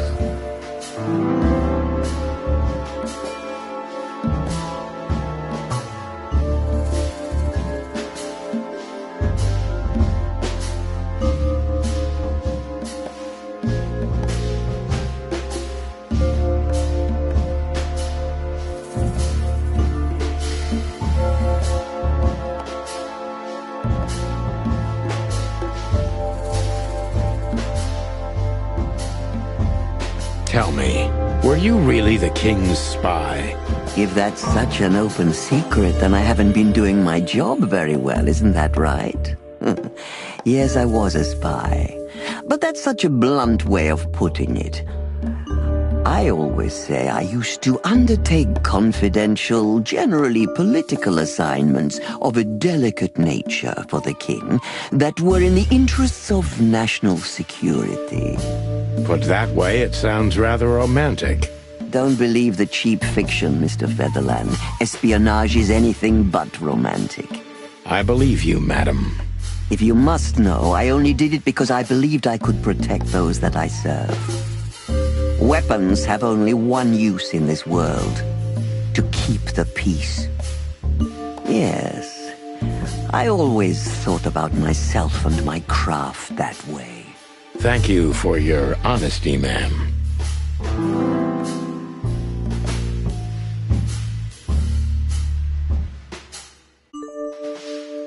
Why did you decide to open a brothel? You know, this place used to be an orphanage. Then after the Great Avian Plague, a hatchery. Then, young mothers lived here who had nowhere else to go. That's when I took over. Young mothers and prostitutes. That feels like a sharp turn. No, it didn't happen like that, of course. The process took 20 years, but one thing remains the same. I wanted to help girls who had nothing and no one. To help them. And this was the best you could do, helping them sell their bodies. You see things very superficially, Mr. Featherland. We're a family who helped each other even at the worst of times, took care of each other, and what's most important, survived. Yes, survive, no matter the cost. And it's the cherry on top of the most treasured secrets of the rich and famous. Very insightful, Mr. Featherland. There's truth to that. Knowledge is power, as they say. And we know a lot about powerful animals that could be used as weapons. Or the opposite. That could avert a war. If I guess who the card belongs to, will you tell me? I wouldn't say that's an acceptable price for such a secret as this, but if you guess right, I won't lie to you. Then I will tell you you were right. Yes. Good. Let's see. The answer to my question. Natasha Katsenko. Well, Mr. Featherland, It seems the gossip about you is right. What gave it away? It couldn't have been easier. There's a beautiful woman with a mysterious past, trying to keep it a secret, while someone's threatening her with the exact same thing, leaving rather unmistakable messages behind. Plus, we found the card on Deborah, who was her best friend and confidant, so she was either trying to hide it or destroy it forever, so no one could find out the truth. Am I right so far? Indeed, Mr. Featherland. So if I'm not mistaken, Natasha used to work for you before she met Ibn Wessler. He fell in love with her, gave her a job at the Millions Club. The rest is history. You have talent, Mr. Featherland. I'm really sorry you're not working for the government. I am working for the government. I'm a cop. Are you sure, Mr. Featherland? Touché. Indeed. Natasha used to work here. We can put it that way, but you know, this isn't just a workplace. She also lived here. She was part of our family, and we still love her very much. Right. That puts everything in a different light. Zavos is a true survivor, always was. And she's proud of that, even to this day. Maybe I can get her to trust me if I play to this part of her.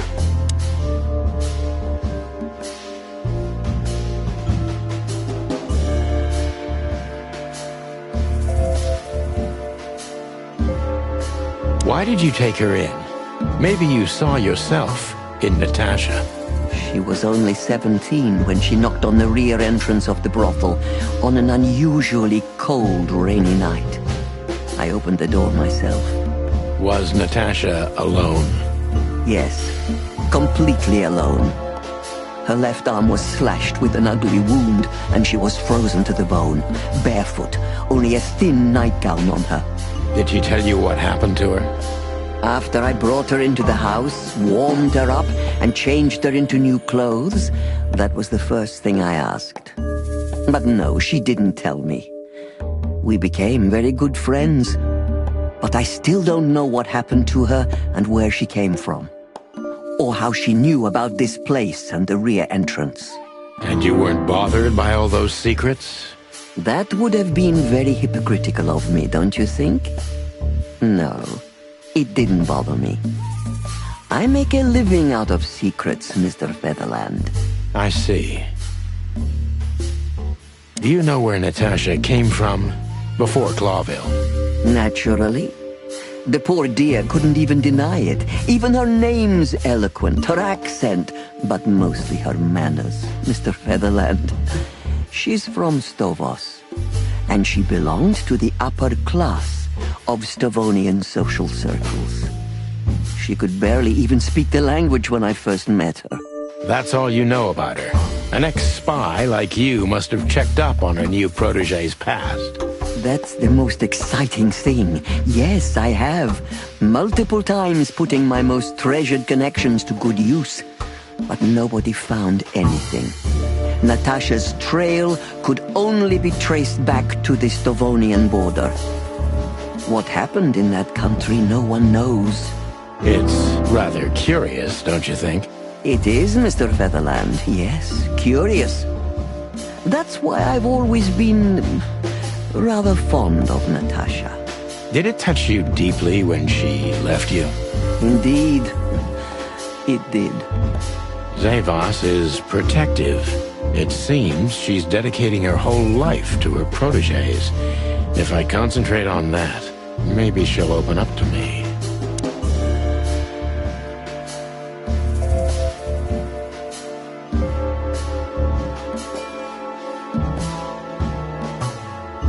Have you kept in touch? Only occasionally, Mr. Featherland. She writes to me every few weeks, and very rarely we talk on the phone. But I haven't heard from her in weeks. The truth is, I've started to worry about her. Did she give no sign of being in trouble? Never. No. Natasha's not the kind to talk about her feelings. Yeah, I've noticed that myself.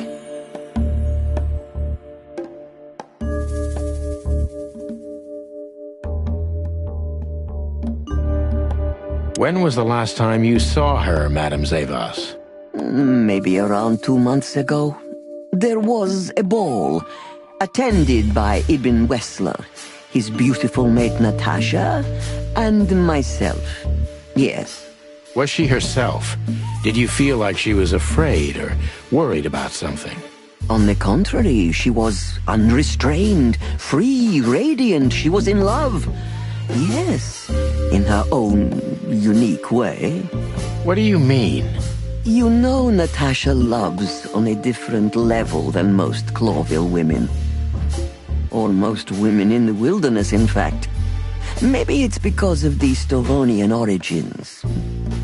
Perhaps it's something else. So you didn't notice anything strange about her?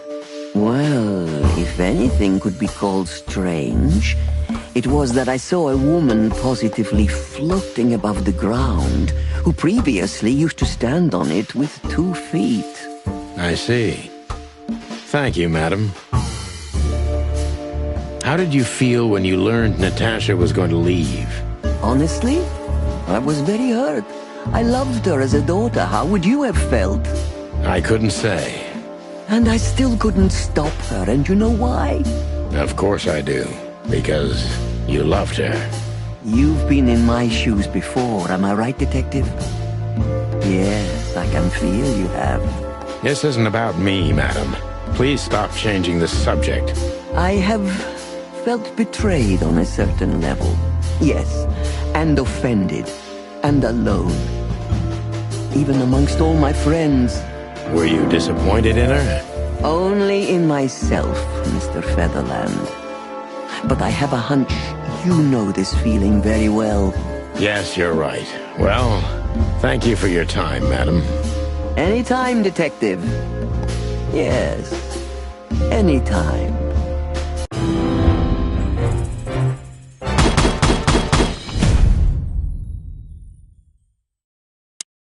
Please, gentlemen, wait here a moment. I would like to show you something that could help you. Oh, that's excellent news. Thank you. We will wait. Do you trust her? Not in the slightest. Even her smile is fake. This woman wallowed in other animals' secrets until she became one too. That's exactly how I feel. Anyway, now that we're here, we can take a better look around. Just what I was thinking.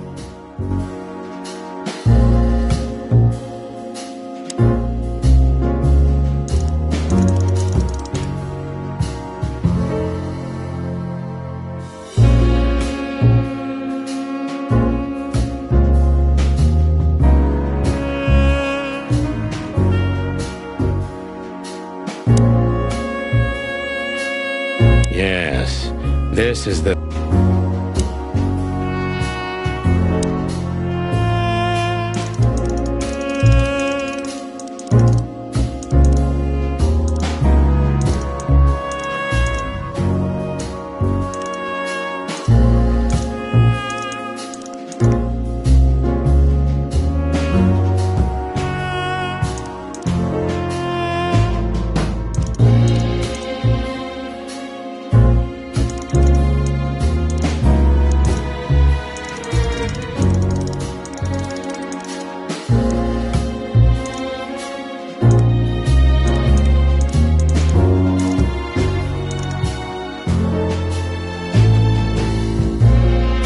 Beautiful pieces for sure.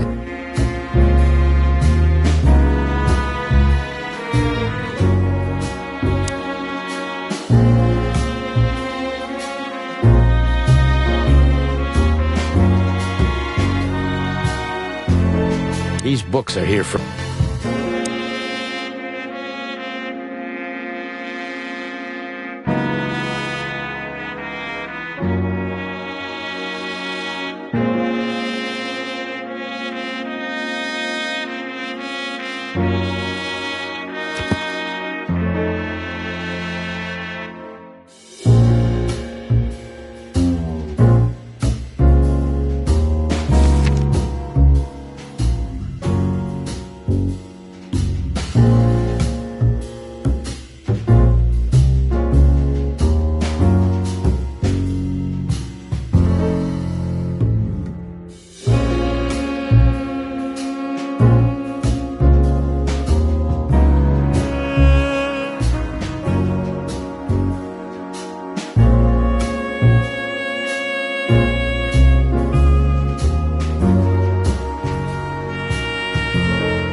hidden door.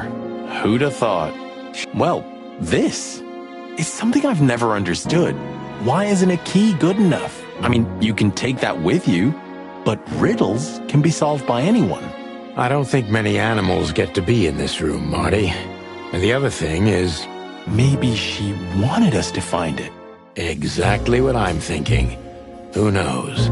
Anyway, we're going in.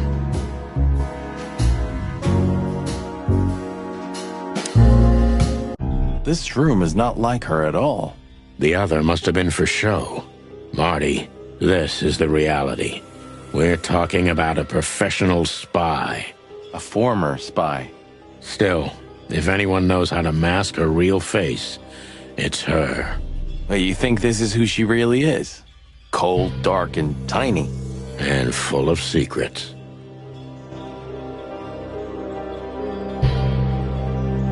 Ugh, this place gives me the creeps. Me too.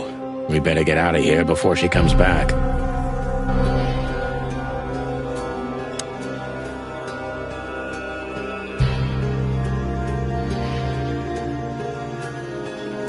So the rumors are true. Military intelligence. This dame's really something. I'm starting to think the whole brothel is just a cover. Makes sense. You think she's still working for Royal Intelligence? Well, based on what she told us, she's a committed royalist. So I imagine she does. If we fly too close to the sun, we burn our wings. Hector III, our great and fair king. I feel sorry for the poor fox, to be honest. I don't. He has it pretty good. Would you like to live your life as a puppet? Everything you do, carefully planned. Your rule and authority, the whole thing, just for show. Even if he is just a puppet, Clawville needs a king. He gives strength and hope to many animals. Huh. I guess.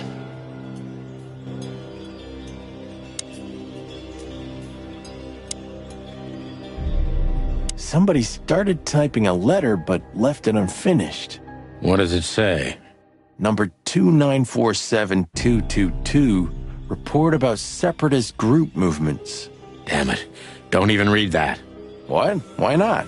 I don't know about you, but I don't want to get caught up in the royalist-separatist conflict. What you don't know can't hurt you, right? I can't even recognize you, boss. Where did you put your sense of adventure? My sense of adventure has retired. Leave it alone.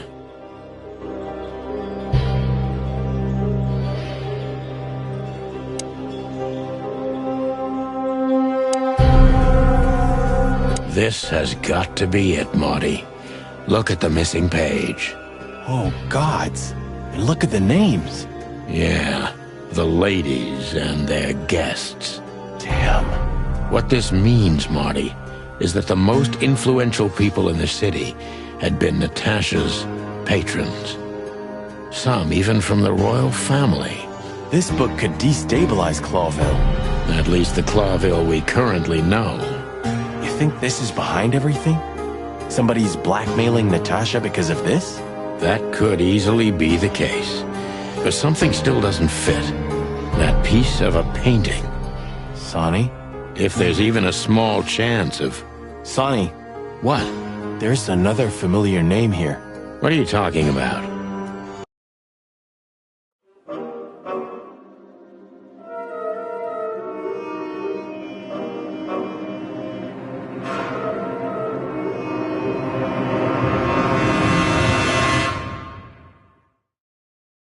Clucking hell, Sonny. Molly? She was working here too. It's probably someone else with the same name. So that's why Natasha told me they'd known each other for a long time. Look, boss. I can't believe it. All those stories about her past. Listen, Bossbird. Molly loved you, right? Isn't that what matters? Marty, please shut your fucking beak right now or I'll shut it for you. Okay, boss. I'm sorry. But... just shut the cluck up. We've caught them sneaking around, Miss Diamond, you see? I see, madam. No, back off, ladies. There's no need for this. We don't want trouble. No, maybe you don't. Unfortunately, trouble has found you, gentlemen. Madam Zavos, we needed to know the connection. What this place has to do with Natasha. And my wife. Filthy cops? He's talking gibberish. May I shoot him? No, not yet, Miss Diamond. I'd be very sorry to put holes in your lovely striped skin, but believe me, baby, I will. I've always wanted to know if diamonds are bulletproof. Please, madam. It'll all be over in a second. No. We have received different orders, Miss Diamond. Stand down. Oh, I see. The pony does tricks on command. Well, I'm not surprised. That's enough, Marty. You knew who she was, didn't you? What she meant to me. Well, well, Mr. Featherland. Aren't you interested in your case anymore? No? All it took was a name from your past, and your professionalism drowned in the mud. Stop playing games with me, Zavos. What does all this have to do with Molly? Nothing at all. No, she was just a little bird among the many who sought refuge here. You forced her into this. You'd love to hear that, but until she met you, she was one of us. Just another... You clucking... Sonny, no!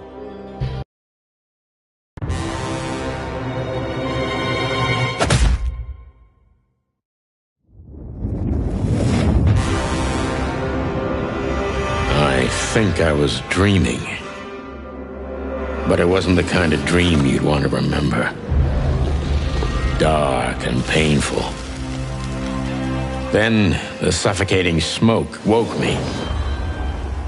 It wasn't fried eggs, that's for sure. Where was I? What happened? That treacherous crocodile. Then I saw Marty, who looked as horrible as I felt. Well, I've always wanted a romantic sea voyage. God damn it. I knew I shouldn't have gone along with this. Marty, I told you you could get out any time. And you... Marty, listen. You're a selfish bastard, Sonny, and you drag everyone around you down with you. How long was it till retirement? 120 days? 121. But you just couldn't sit still on your ass, could you? Well, take a good look around, boss bird. This is you. And this is what follows you. Just this clucking misery. And dead bodies. Do you understand? You have nothing else to offer but suffering. Marty. And feeling sorry for yourself. Oh, you're great at that. I can't believe this shit. We're gonna die here on a goddamn blazing ship like roast chicken. Well, it's dramatic at least, just like you like it. Marty. What? I've almost managed to untie the knot. But if you keep thrashing around like that, we're really gonna die here. Ah, for cluck's sake. Fine. Work your magic. Until then, I'm gonna say all the prayers I know. You better.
what now?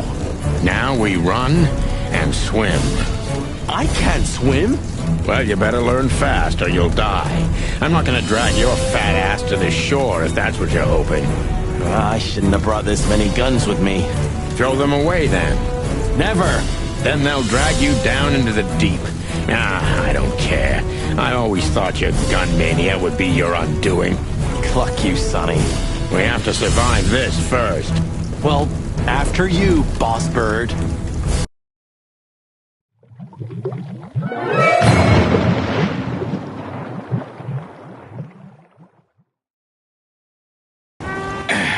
That furry, fucking clucking gods. Damn. Yeah. Listen, Marty. What? What you said on the ship. What about it? You were right. I knew this would happen. Or something like it. I dragged you into this deliberately. Because I'm not enough on my own. Sonny, cut the crap. No, I'm serious. I knew I couldn't do this alone. I needed you to look out for me. I don't need this, all right? Stop playing the wounded soul. I don't fucking care. Fair enough. You're right. Hell yeah, I'm fucking right. I'll, shut up now. Good.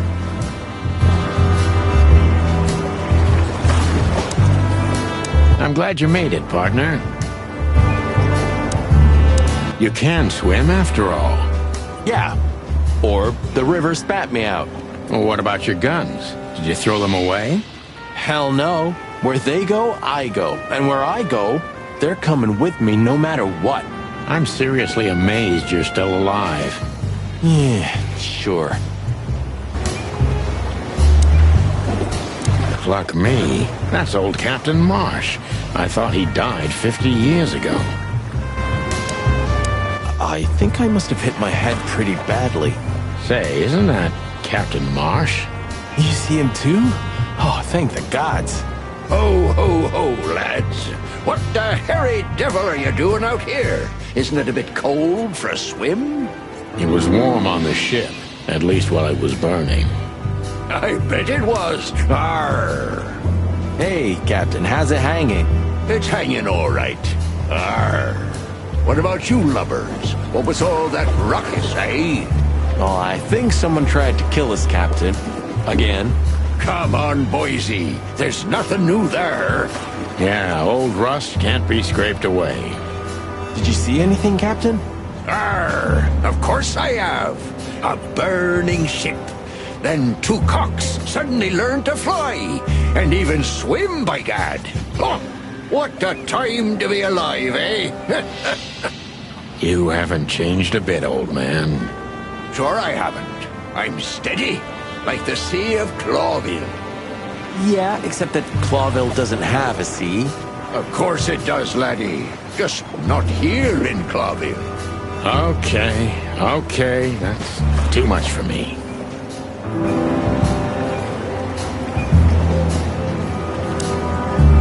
Tell me, Captain, do you hang out here all the time?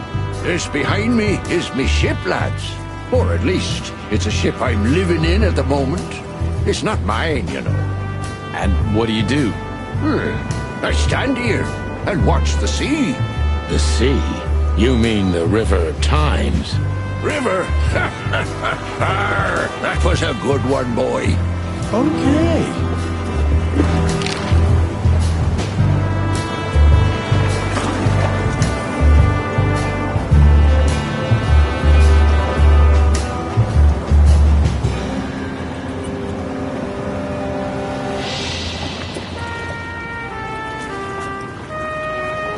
Black car stopped not far from here. A rich-looking car, shiny and all.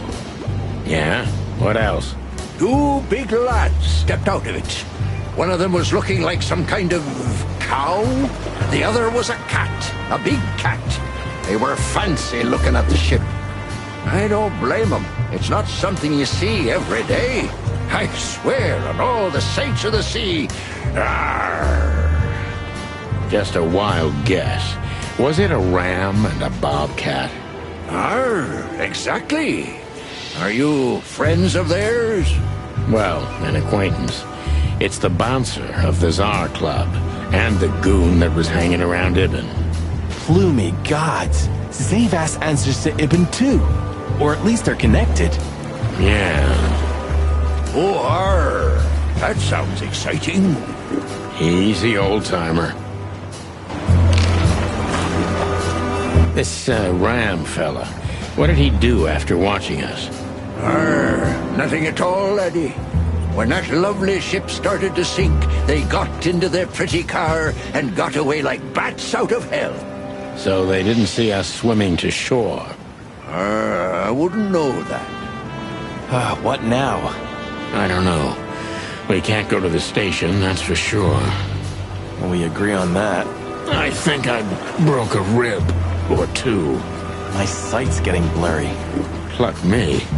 You know what this means? Oh, no. I'd rather go blind than go to Bubo's. We have to, pal.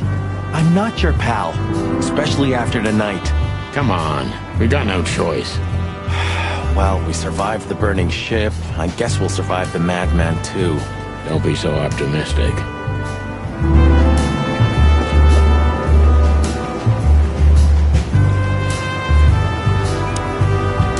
This, what now? I don't know. We agree. I think I broke my sight. Pluck me. No. We have... I'm not your... Come on. Don't be so optimistic.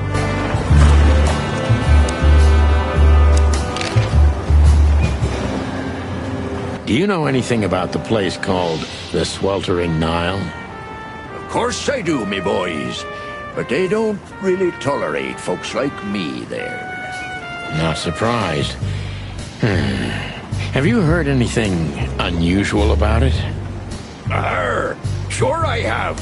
They have the most beautiful wenches there, laddie. Like sirens of the sea. And they're willing to do anything for you. If only I were a spring chicken like ye are, I'd be already running over there. Well, actually, Captain, that's where we came from. On a burning ship? Bloody hell. You know how to live, lads. We're doing our best, Captain. Hey, you be! Arr! Have you heard the name Madame Zavas?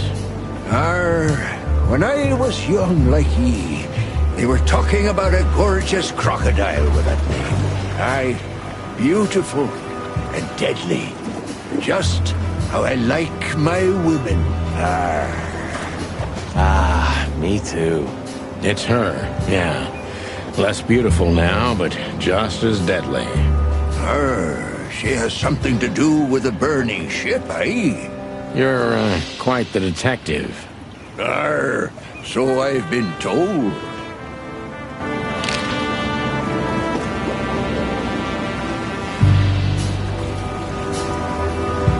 But seriously, have you seen anything? Of course I have. I'm always watching.